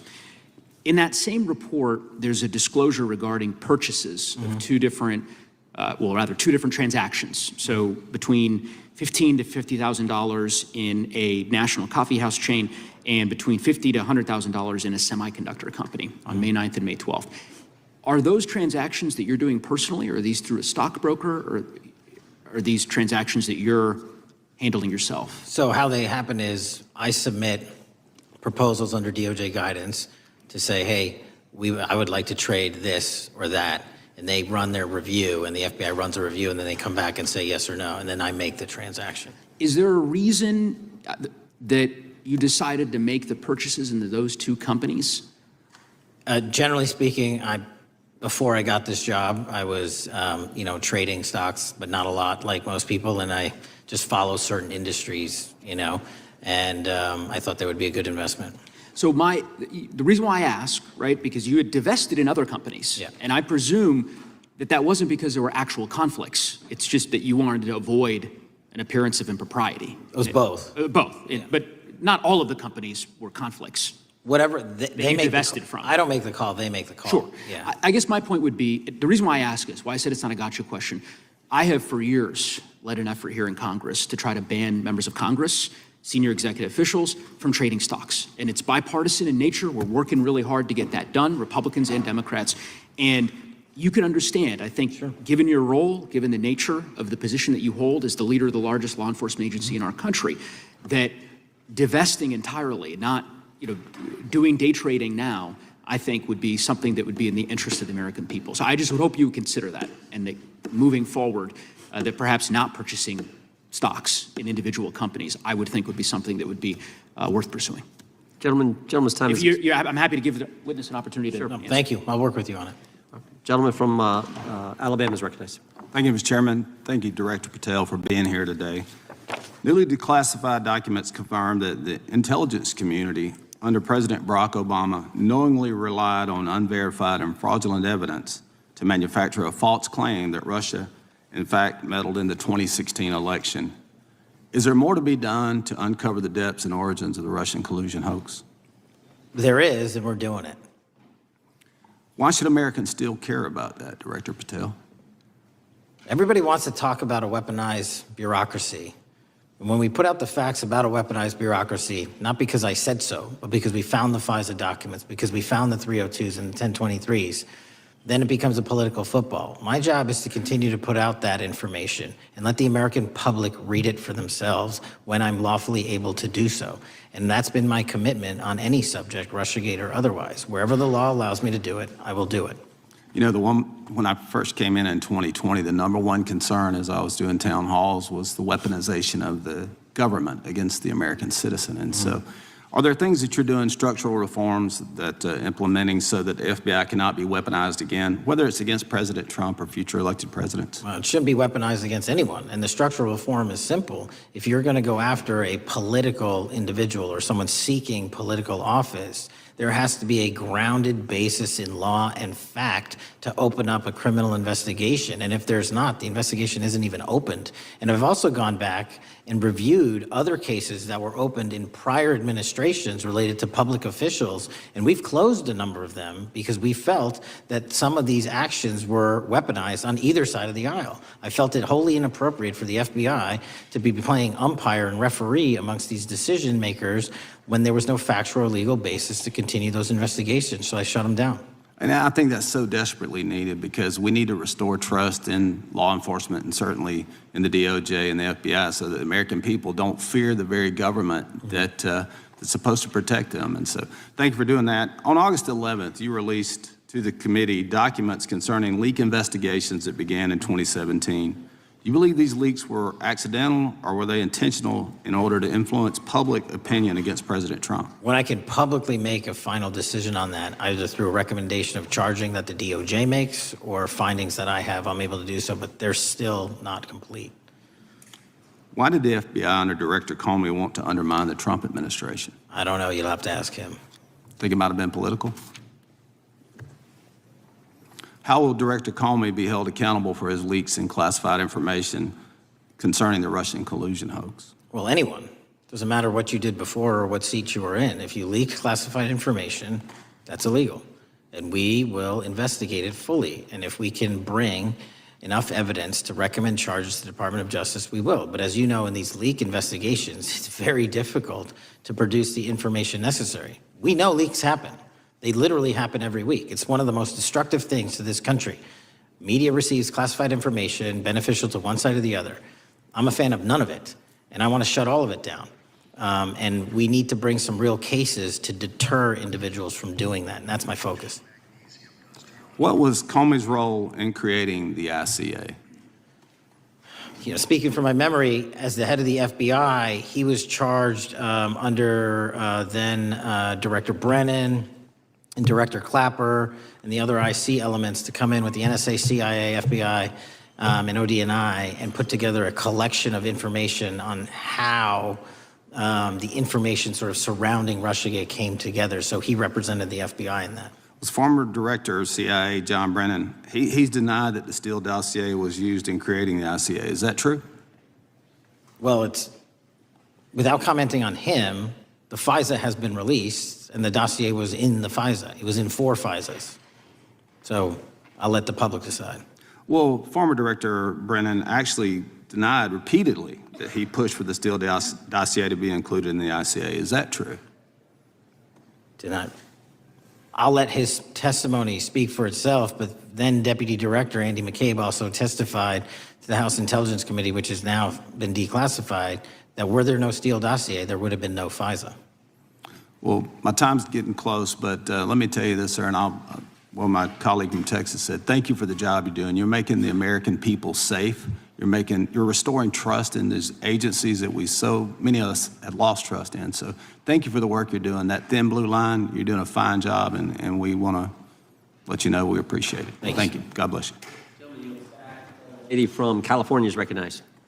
Thank you, Mr. Chair, and thank you, Director, for coming here today. And actually, thank you for your response to my colleague from New York who asked you earlier about violent extremism. And you said that there is violent extreme ideology on both sides. And I think you actually alluded to that same statement yesterday in the Senate. So I too have some questions I'd like to ask you. These are not gotcha questions, and just deny, please, what you deem to be false. So Dylan Roof, who followed white supremacist propaganda, murdered 9 black parishioners in Charleston in 2015. Do you deny this? I'm sorry. Dylan Ruth? Roof? Roof, can you give me some more information? You're head of the FBI, you probably know this. If you don't know, that's fine. You can give me a reminder, I've got a lot in front of me. It was national news. Robert Bowers murdered 11 Jewish worshipers in Pittsburgh in 2018. I do remember that. And it was the deadliest anti-Semitic attack. So do you admit that that happened? Yeah, I'm not saying the other thing didn't happen, I'm just asking for a little information. Patrick Cruces, who posted a manifesto about a Hispanic invasion, walked into a Walmart in El Paso, Texas in 2019 and began firing. He murdered 23 people that day, and the youngest was 15. Do you admit or deny that that happened? I'll take your presentation as accurate. All right, well, I have to say all of these cases have been adjudicated. As I said, they are not gotcha questions. These incidents were national news. And as director of the FBI, you have access to all of this information. So in 2022, Peyton Grendon walked into a supermarket in a black neighborhood in Buffalo, New York, and started shooting. He murdered 10 people that day. And on September 10th, your friend Charlie Kirk was assassinated. Tyler Robinson has been taken into custody and charged, but also on that day, Desmond Holley, a 16-year-old white male, shot and injured 2 students at a high school in Colorado before killing himself. And according to the Anti-Defamation League, he had a fascination with mass shootings and white supremacy. So do you admit to, deny these facts? Those happened. Okay. Your predecessor, former FBI Director Christopher Wray, said that one of the most dangerous concerns is that racially motivated violent extremism, especially white supremacists, has been the biggest chunk of our domestic terrorism cases and is responsible for the most lethal attacks over the last decade. Do you admit or deny, A, that he said this? I'll let the record reflect that. Whatever he said was what he said. All right, and do you agree? That there is racially motivated crimes being committed in America, yes. Yes, especially white supremacists, which is the biggest chunk of our domestic terrorism. I'm glad that you said this. So last week, President Trump was asked if there were extremists on both the left and the right. He was actually asked this by Fox and Friends, and his exact words were, "I'll tell you something that's going to get me in trouble, but I couldn't care less. The radicals on the right oftentimes are radical because they don't want to see crime. The radicals on the left are the problem, and they're vicious, and they're horrible, and they're politically savvy." Do you agree with the president? I don't speak for the president speaks for himself. Do you agree with the president? I don't, on what matter? On the question that I just asked, do you agree with his statement about the radical left? That there's ideology that's driving violence on both sides? Yes, that's what he acknowledged. No, he didn't. He didn't. But I'm glad that you're saying that and actually creating some separation between you and the president. And I'm glad that you That's literally are not what happened. He said acknowledging both. that there is violent extremism on both sides. What's interesting is that the research arm of the Department of Justice, the National Institute of Justice, do you know what that is? I'm familiar with them. Okay, great. It is the research arm of the Department of Justice, and it published an article in 2024 devoted to domestic radicalization, violent extremism, and terrorism. I have it. It's interesting that it's no longer on the website. It has been scrubbed, but I ask these questions because what makes a strong, qualified director of any business, of any household, of the FBI, what makes a reputable prosecutor is not lapdog loyalty, but a commitment to the creed that evidence is agnostic and that the evidence will lead you to making the right decisions. And your job, no one's job is to like the data or the evidence, it is to collect it. That is how you gain trust. And Mr. Chair, I would like to enter into the record, if I may. White supremacist group stands by racist ideology with unanimous consent. Without objection. Dylan Roof, the radicalization of the alt-right and ritualized racial violence. Without objection. Thank you. Another article, How Robert Bowers Went from Conservative to White Nationalist. I'd like to enter that into the record with me. Without objection. Patrick Crucis believed he was fulfilling Trump's wishes in El Paso attack, his attorney said. I'd like to enter into the record. Without objection. Buffalo shooting, how far-right killers are radicalized online. I'd like to enter that into the record. Without objection. Evergreen High School shooters online activity reveals fascination with mass shootings, white supremacy. I'd like to enter that into the record. Without objection.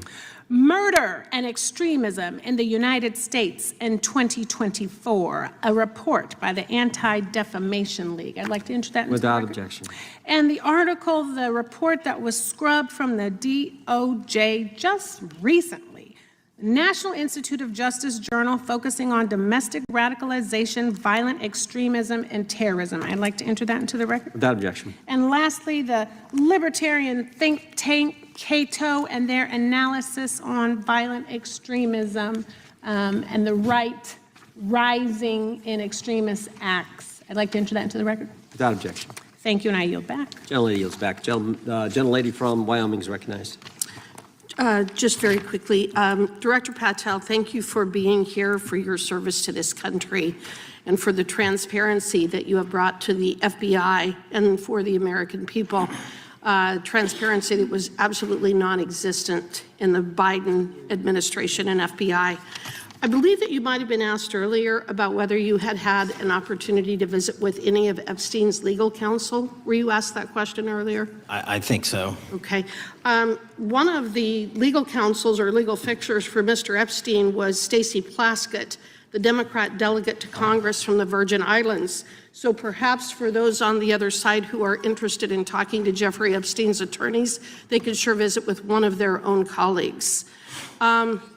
I want to focus on something that I think is very important that has not been addressed enough today, and that is related to the consequences of the Biden open border. One consequence of the Biden border crisis is the impact that it continues to have on our tribal communities, with the cartels taking advantage of our open borders, the Mexican drug cartels, by infiltrating our reservations and bringing violence, drugs, murder, trafficking, and more.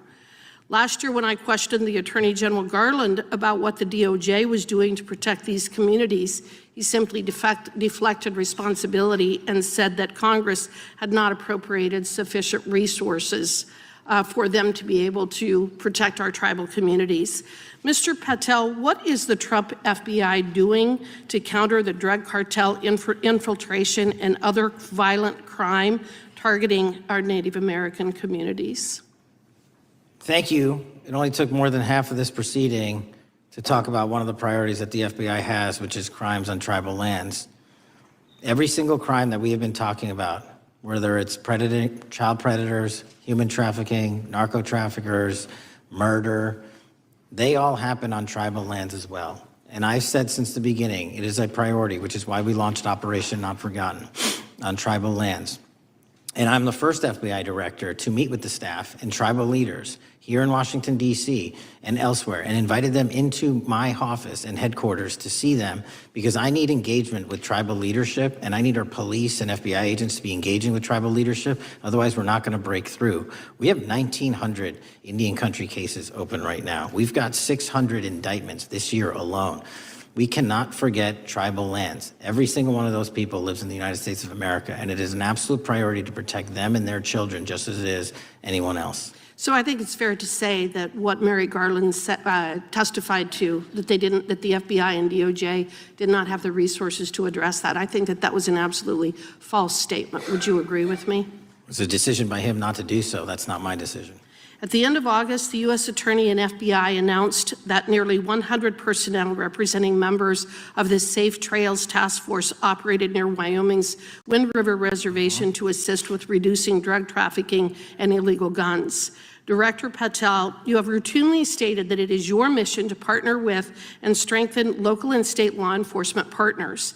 How does the task force and other FBI efforts bring tribal law enforcement into this process? The major problem with tribal lands is the sheer tyranny of geography and the amount of coverage that they have on land versus the personnel they have to do it. So what we've done is constantly surge resources to tribal lands across this country on a 30, 60, 90-day rotating basis, reporting back to us saying who needs more. And what we found is that most of these lands can be assisted by our counter-UAS program, our drone capabilities, and we're going to do it because what's happening is the Mexican drug cartels are literally flying overhead, dropping their cargo, their narcotics onto this land where no one's looking, and then it's being disseminated to children, to youth, to adults on that land and killing them. And we got to stop it before it gets dropped off. Well, and your testimony proves that the Biden administration did not lack the resources to address drug and violent crime in tribal communities or around the United States. It instead expended and wasted these resources investigating parents, Catholics, we now find out Turning Point USA, the RNC, and Republican organizations, rather than protecting our Native Americans by closing the border. Is that fair? I think so.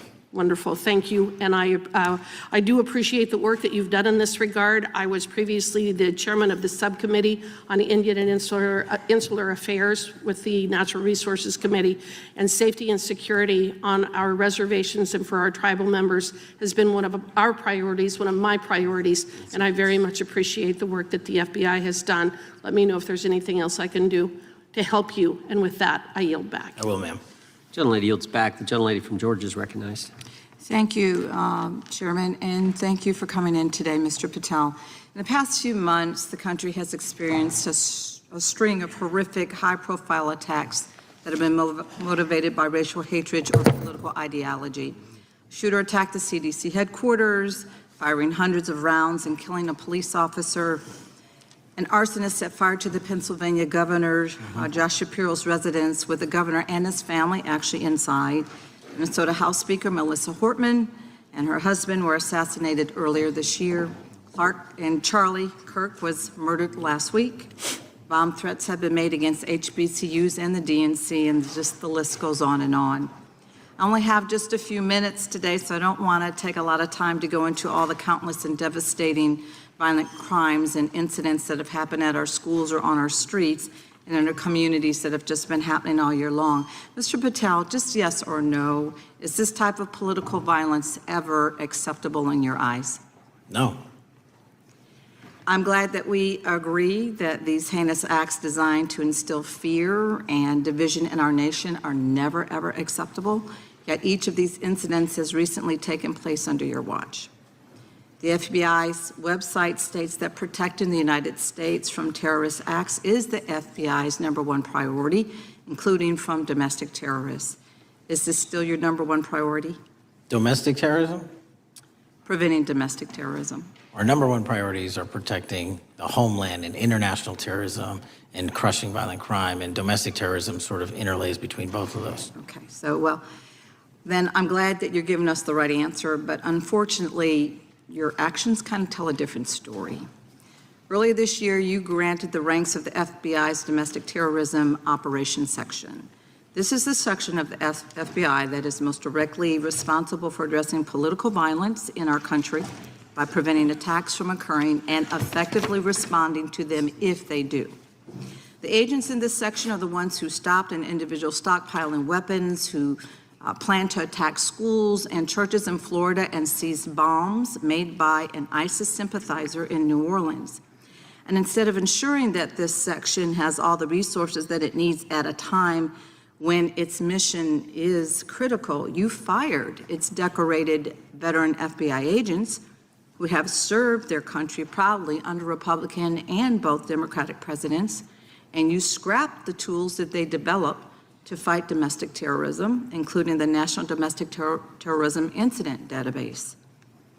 I mean, most of that is just not true. We have 1,700 current DT-managed programs. We're up 300% in the amount of cases we brought against nihilistic, violent extremists, including 764, wishing to harm our children. The FBI and the men and women are getting after that problem set more than ever because I've unleashed them to do so. And any insinuation that these tragic occurrences across the country are somehow singularly my fault or disgusting because that watershed goes Mr. down to the Patel, men I'm and going to women at the reclaim my time. FBI, Mr. Patel, and I'm they going are to not reclaim my time. responsible Mr. for it. Chairman, I'm I'd happy like to to work hear with a you unanimous to consent- get them what they Consent need. Gentlelady request. controls the time.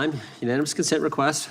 She'll state Thank her you request. very much. Into the record, an article from Reuters titled FBI Scales Back Staffing, Tracking of Domestic Terrorism, Probes Sources Say. Thank you very much. Without I objection. appreciate that.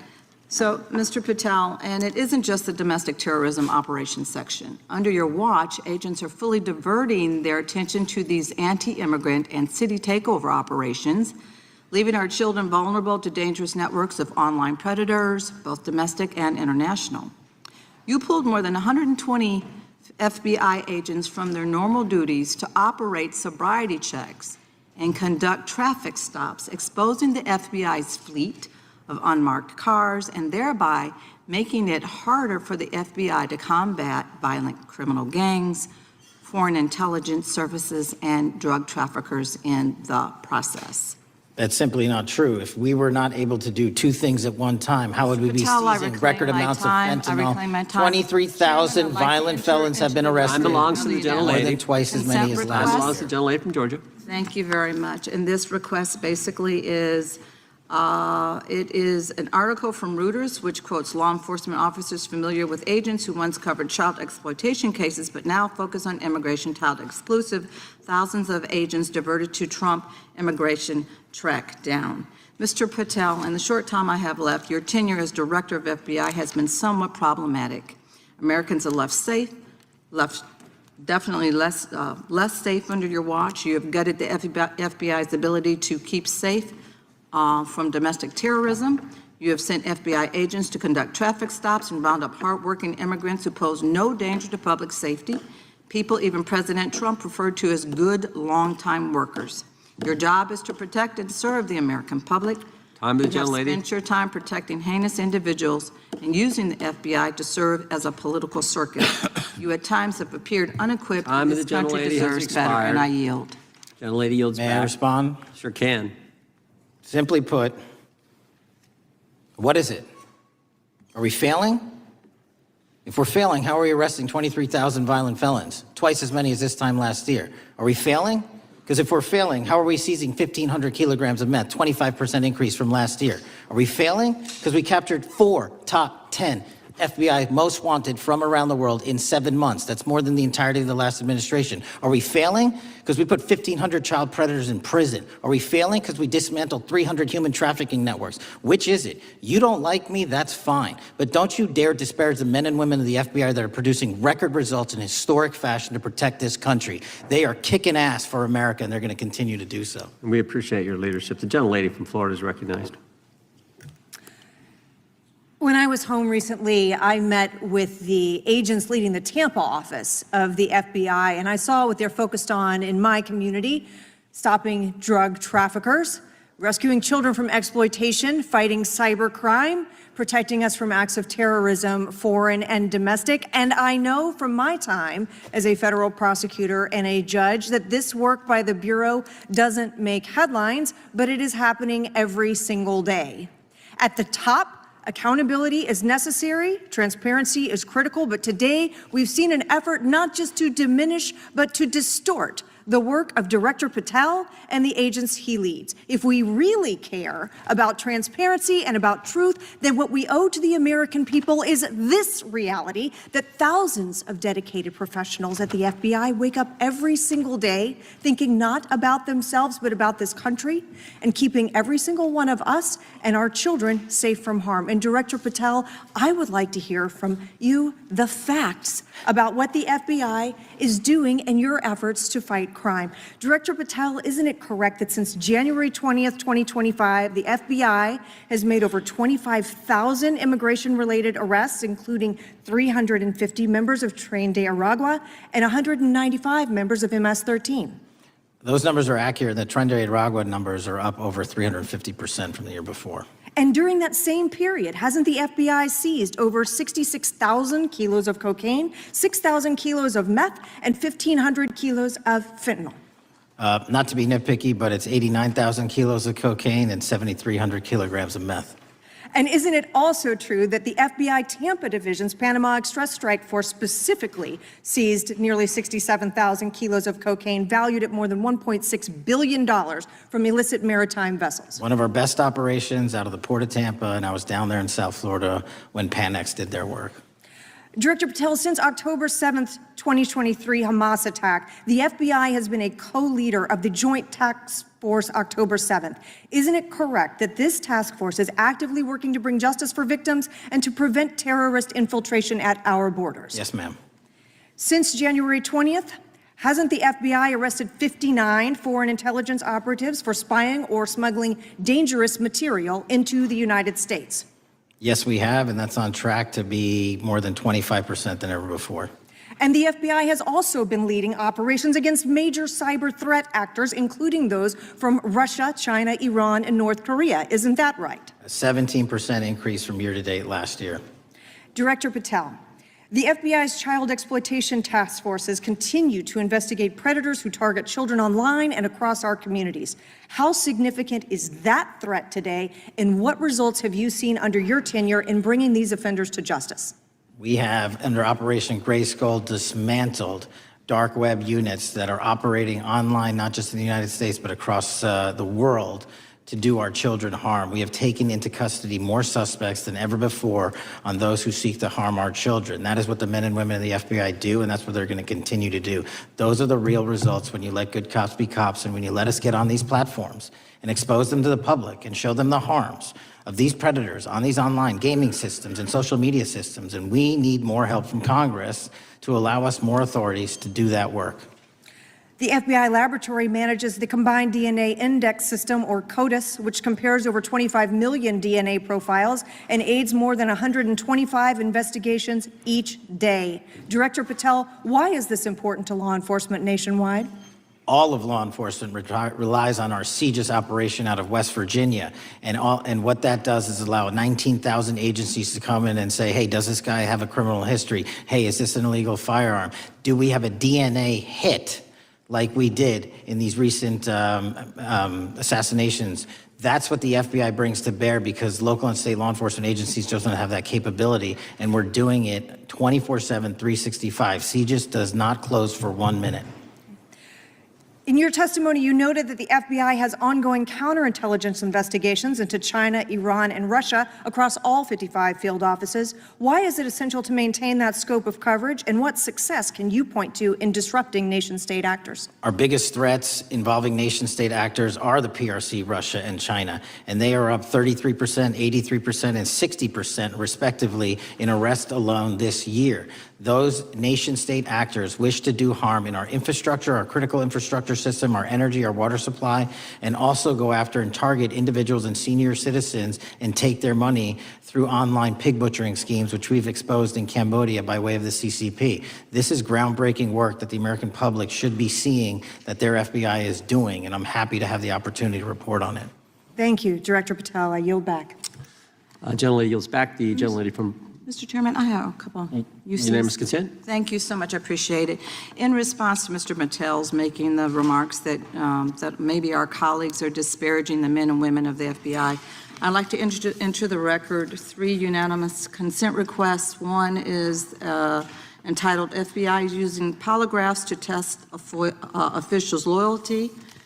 The second is Kash Patel knowingly broke law when firing top officials, lawsuit alleges, published by NBC. And the third is FBI forces out more leaders, including ex-director who fought Trump, demand for January 6th agents' names. Without objection. Thank you. Gentlelady from Vermont's recognized. Thank you, Mr. Chair. Director Patel, thank you for being with us today. Appreciate your time.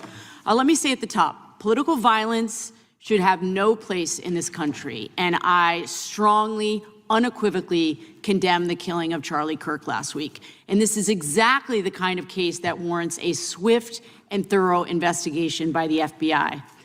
What shouldn't be happening, however, is this administration's seeming attempt to exploit Mr. Kirk's death, within minutes of this horrible, horrible assassination, dividing us even further without knowing enough about the killer's complicated, confused political ideology and the extent of his motivation. And this week, Vice President Vance claimed that this is, quote, an extremely destructive movement of left-wing extremism, and said that, quote, it's part of the reason why Charlie was killed. He pledged to go after organizations on the left. But Director Patel, it was just 3 months ago that Melissa Hortman, the Minnesota House Speaker, and her husband Mark were shot to death in their home in the middle of the night by a self-identified right-wing extremist and Trump supporter. When that assassination happened, the FBI released a written statement denouncing the killings and pledging to hold the killer accountable. And I thank the Bureau for that. It was clear, concise, to the point. But when you compare that statement to the over 50 mentions of the Charlie Kirk killing and just 4 for the Hortmans on accounts affiliated with the FBI and your personal account, it appears to many Americans that you're valuing some lives more than others, and that's painful. And this is what I'm hearing from my constituents, so I just want to convey that to you. And the Vice President didn't even call on right-wing organizations to tone down their rhetoric after that horrific killing in Minnesota, and he never once spoke about dismantling conservative institutions. This week, when the President was asked by a reporter about Speaker Hortman, he claimed he didn't even know who she was. One of the most high-profile assassinations of an elected official in recent memory, and the President claims to know nothing about it, hasn't even heard of it. It was absolutely devastating for her colleagues and for her family. And I think we all can agree in this room that we have to stop this political violence. So my first question to you is, Director Patel, what is your plan as Director of the FBI to turn down the temperature, especially in light of the fact that it seems like members of the administration are reacting to political violence based on party affiliation? What's your plan? I can only speak for myself and the Of course. FBI. And what we are doing is, I think I mentioned earlier, we're following the money, because whatever attack you are describing, and they are all despicable, equally so, people need money to operate. People need money to conduct these attacks, to conduct these investigations. And so what we are doing is finding the people that supported this infrastructure system, because even when you say there's a lone, quote unquote, lone wolf actor, he's not truly a lone wolf actor. Something happened along the way. I agree. And so can I just because we have such little time, are you making a commitment right now to follow where the evidence goes in Absolutely. investigating whether it's violence on the left or the right? Because over the last 10 years, when you look at the ideology, I want to follow up on what my colleague from California said. When you look at the data, you look at the Anti-Defamation League data, 96% of ideological motivated killings were committed by the right wing. When you look at the Institute of Justice report that she cited, it's 5 times the number that 5 times the number of far-left extremist incidents are perpetrated by far right. And it's been reported, and she mentioned this, that as of September 12th, 2025, just 2 days after Charlie Kirk's killing, that the DOJ removed that report from the DOJ website. That's why Americans are concerned that there seems to be a separate system of justice, that if you are a Republican and you are attacked, you will get the full weight and authority of the FBI in this administration. But if you are somebody serving in the Minnesota State Legislature and you are assassinated in your home, that the response is different. And I think to ignore the threats from the right or try to do a both and when there are multiple instances when it's overwhelmingly coming from the right, this is a disservice, because Americans want to know that whoever they are, whatever their political affiliation, that the response is going to be the same, and it is going to be done with the same diligence. And I'm wondering if you will commit to me right now that you will be a voice right now standing up to those voices in the administration that are adding to the violent rhetoric right now. That's what I'm asking you. Will you commit to this? Time of the gentlelady has expired. The gentleman can respond. My voice will be through the investigations that the FBI conducts, and we will conduct them all lawfully and equally. Can we expect in the future that your tweets in related to one killing will be the same level of concern? The gentleman from Texas is recognized. Thank you, sir. Director Patel, thank you for being here today, and most importantly, thank you for restoring trust and faith in the FBI, which has been severely eroded under the Biden administration. Thank you for your service and your continued service in this capacity. On April 7th, 2025, Charlie posted on X, "Assassination culture is spreading from the left. 48% of liberals say it would be at least somewhat justified to murder Elon Musk. 55% say the same about Donald Trump. In California, activists are naming ballot measures after Luigi Mangione. The left is being whipped into a violent frenzy and set back. Whether losing an election or losing a court case justifies a maximally violent response," end quote. And unfortunately for Charlie, that reaction also came when they couldn't win a debate on a college campus. You cannot be intellectually honest and say that this problem is on both sides. It's not just what happened to President Trump, it's also what just happened to Charlie. And we've gotten to a point in America where violence is encouraged. We have a former president of the United States that opens up his campaign in 2019, that's Joe Biden, by saying that his opponent is a, quote, existential threat to this country. Houston, we have a problem. People that you disagree with are not existential threats. They are not Nazis. They are not fascist. They are not racist. They are not deplorable. They are not irredeemable. They are your fellow Americans who have a different perspective on how government should run and what government should look like. Whether or not we should have strong sovereign borders, whether or not we should have safe communities, whether or not we should have places to worship our God and not worry about being shot, whether or not we live in communities and cities that are not overwhelmed by drugs and crime, whether or not we have two genders, and whether or not we have common sense in our policies and our values. And people that believe these things are not existential threats. I happen to be one of these people that believes all of the above, and as someone that served this country in combat, I can assure you I am not an existential threat to this country because I swore to protect her. I also want to point out, how many cities have you seen burned to the ground since Charlie Kirk's death? 0. No summer of love, no riots, no nothing, no looting, no killing, none. We simply gathered and prayed for his soul, his family, and this country, because that's exactly what we represent. And while we might be angry, this righteous anger will carry on Charlie's message and legacy. I want everybody to know something very simple. Charlie is not dead because of what he said. He is dead because people listened. My time is limited, so I have a few questions for you, sir. And again, thank you very much for being here. I really appreciate your time and your service. In your experience in the FBI, have you noticed a precipitous rise in political violence and other associated crimes that you have been investigating so far this year? And if so, is this trend in motive left-wing or right-wing violence? I can always speak generally, sir. There is too much political violence, and it has been a precipitous rise on too many fronts. How do we solve this?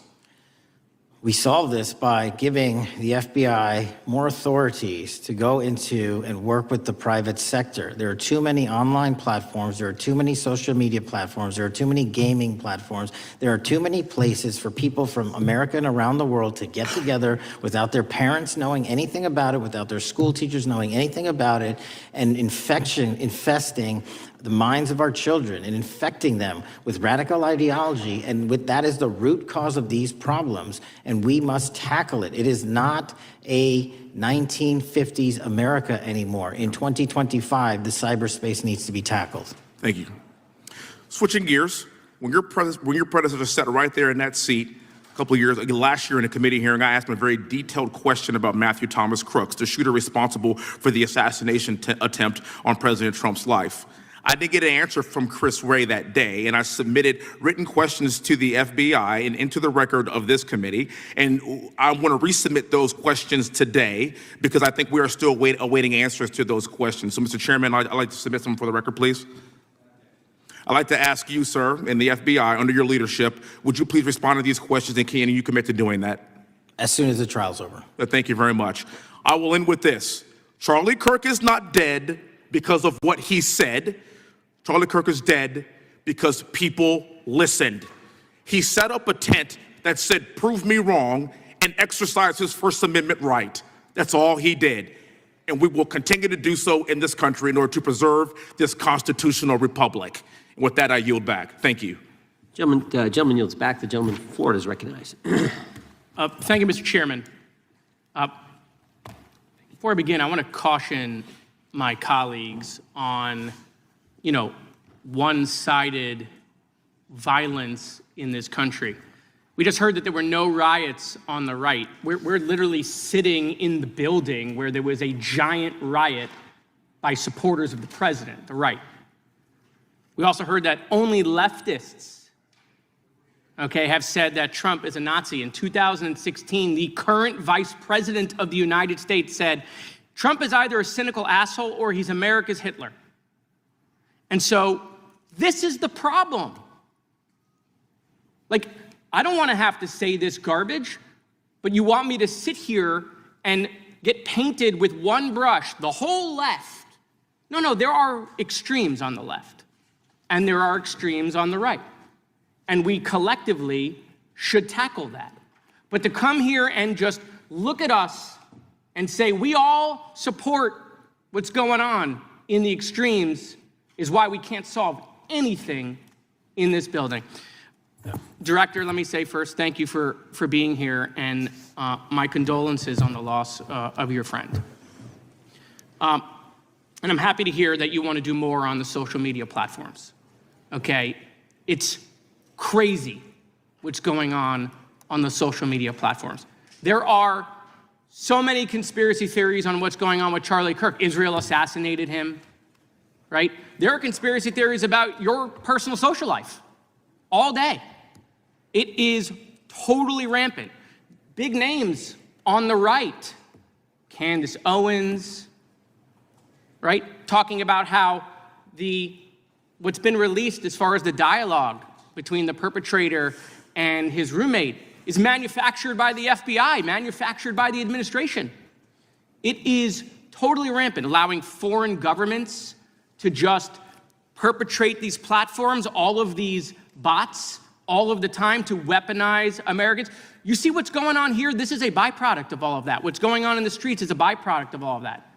What's happening is you see people celebrate Luigi Mangione is a byproduct of all of that. And so if we want to do something, then we should talk about Section 230. We should talk about how we're going to make sure that we don't let foreign governments poison our children's mind. And so I will work with you on that, Director. I'll work with you on 230 any day. No problem. So now, that was the good part. I want to take your attention back a second, okay? Breaking news. Kash Patel is nominated to be the FBI director. Dan Bongino is nominated to be the number 2 at the FBI. MAGA celebrates, rejoices, bells are ringing out. The team, Patel, Bongino, that sought out every podcast microphone to talk about the Epstein list. The names are finally going to get released. It begins. They produce white binders. Phase 1 with the podcasters. This is not actually one of them, of course. I made this. Your name's on it, right? And the names are going to come out. Pam Bondi says the list is on her desk. Then a memo comes out all of a sudden and says, there's no list. Oh, no phase 2. Phase 2 binders never happen. You said the conspiracy theories around Epstein just aren't true. They never have been. And yesterday, in an answer to Senator Kennedy, you said the FBI is not in possession of any credible evidence that Epstein trafficked girls to anyone but himself. So according to your testimony yesterday and in this committee, according to the evidence the FBI has, the number of names on the list are 0. No, zero. The index has been released, and the number of people involved in that trafficking operation were charged in 2018. Other than Epstein and Ghislaine Maxwell, your testimony in the Senate and here is that according to the evidence you have, the number of other names is 0. That were charged based on credible evidence. Well, who are the other names? Give me the other names that weren't charged. we are not releasing the names of anyone because the Department of Justice never does that of anyone that didn't have any credible information to attack them. Let me move forward.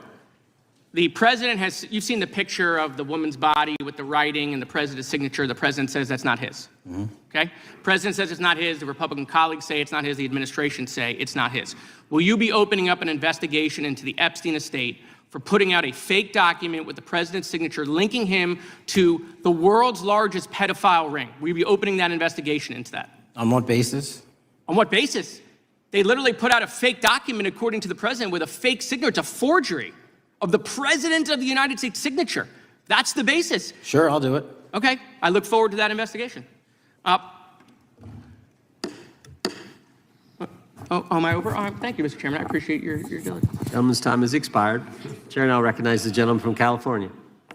Director Patel, as you know, my state, California, is home to the worst public infrastructure failure in U.S. history, known as California High-Speed Rail, although the name is probably a misnomer. Earlier this year, I joined your counterpart at the Department of Transportation, Sean Duffy, doing a compliance review of the federal money the state has received, and the outcome was that the state has not complied with the terms of its billions of dollars in funding because it hasn't actually built anything. And so that federal funding has now been cut off, but a lot of us in California still have questions as to where all the money went. We're 17 years in to this project, and absolutely nothing has been built. Not a single bit of track has been laid. There are no stations. There are no passengers. And the plan initially was to have the whole thing, LA to San Francisco, done by 2020 at a cost of $33 billion.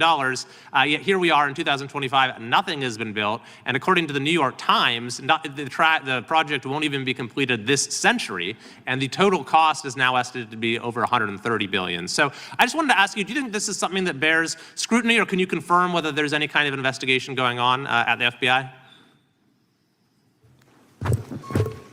The FBI certainly can't investigate incompetence, but the FBI certainly can investigate and does investigate waste, fraud, and abuse. And so if we have any information that indicates that that happened in this situation or anything else, we'll look at it. Thank you very much.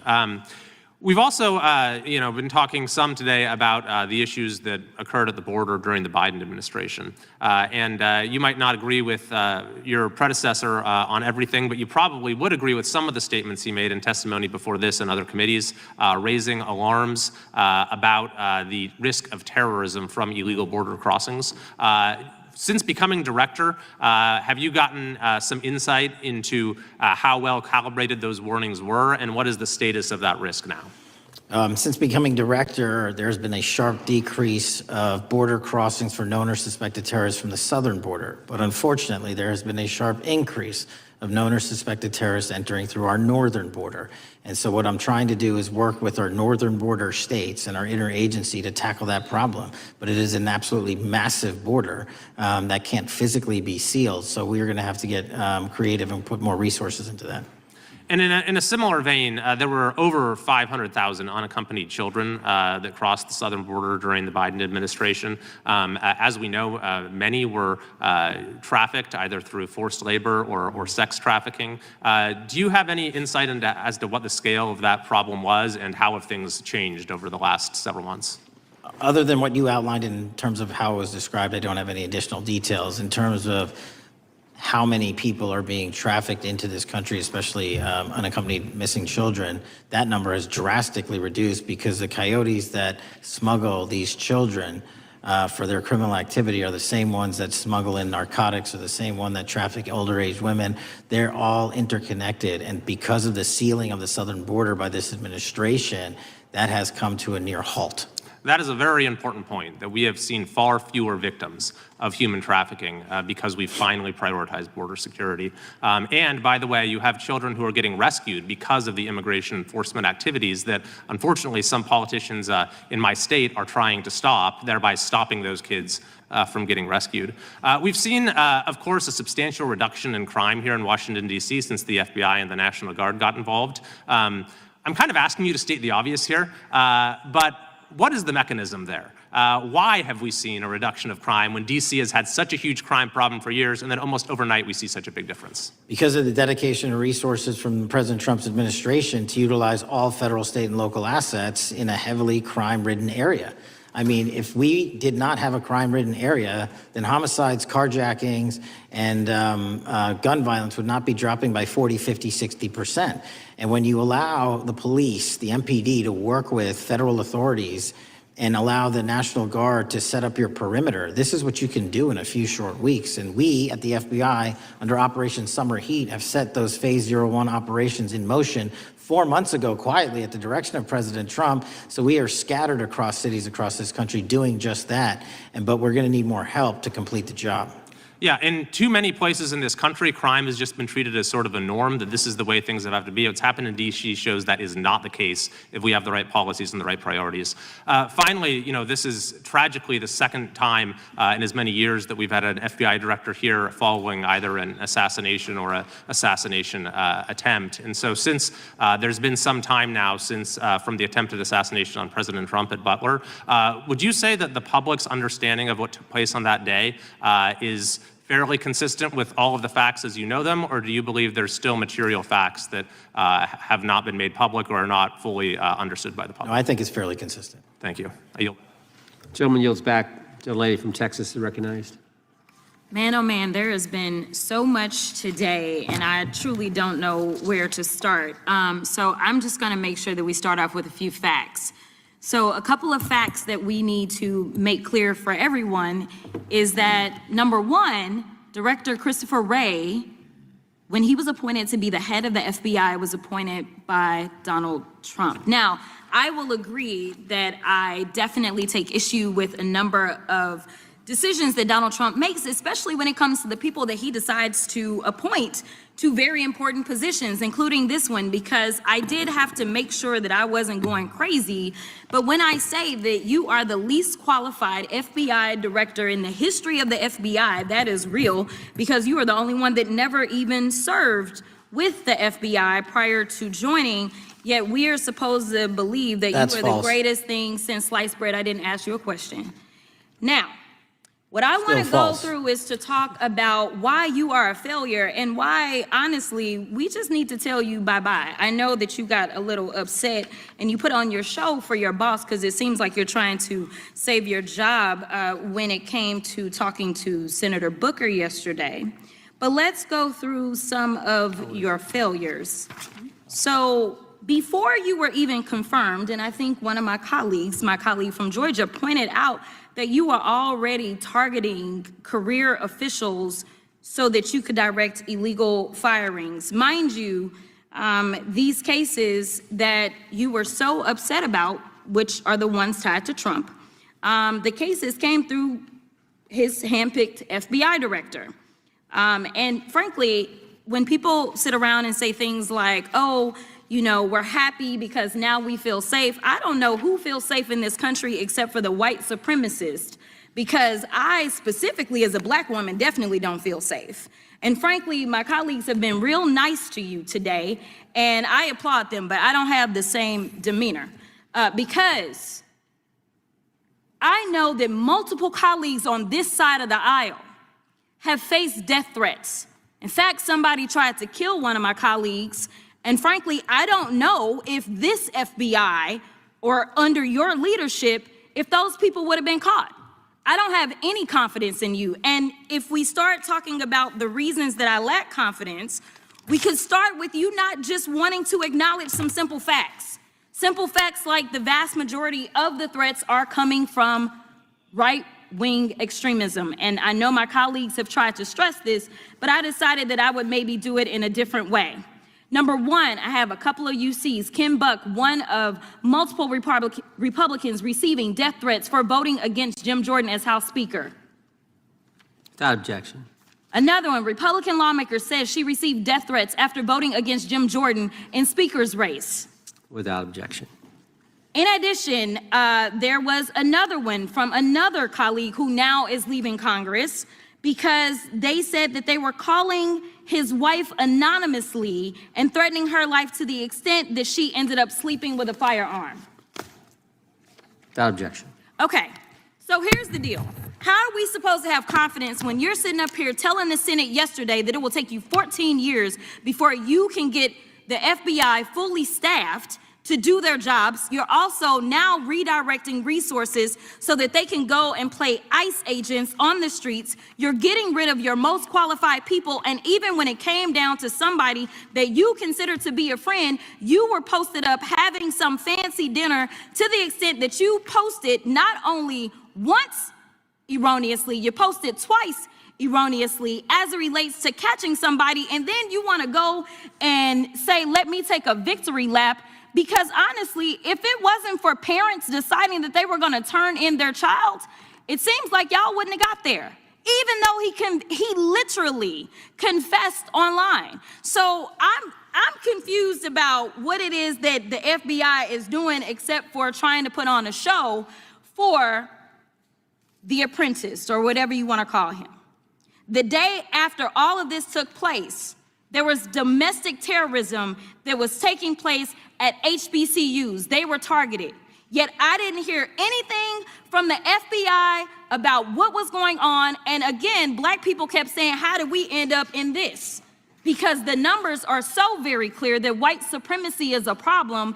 And honestly, I've not heard anything out of you today that makes me believe that you're going to do anything about the white supremacy problem, the one that is leading to children being killed, children being shot, as well as members of their community as they're worshiping in their churches. The time of the gentlelady has expired. If the gentleman would like to respond to any of that.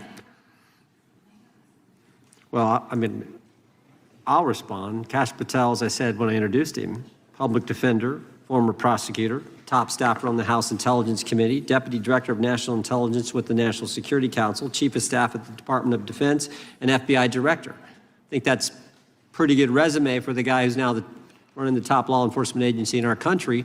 And we've seen all the stats that he's given to the committee on how much better they're doing at getting the bad guys than the previous guy was doing. With that, I recognize the gentleman from South Carolina. Thank you, Mr. Chairman. Director Patel, I think you're witnessing some auditions, clickbait auditions for the Academy Award for my Democratic colleagues. We'll see how they fare as they're on MSNBC later on today.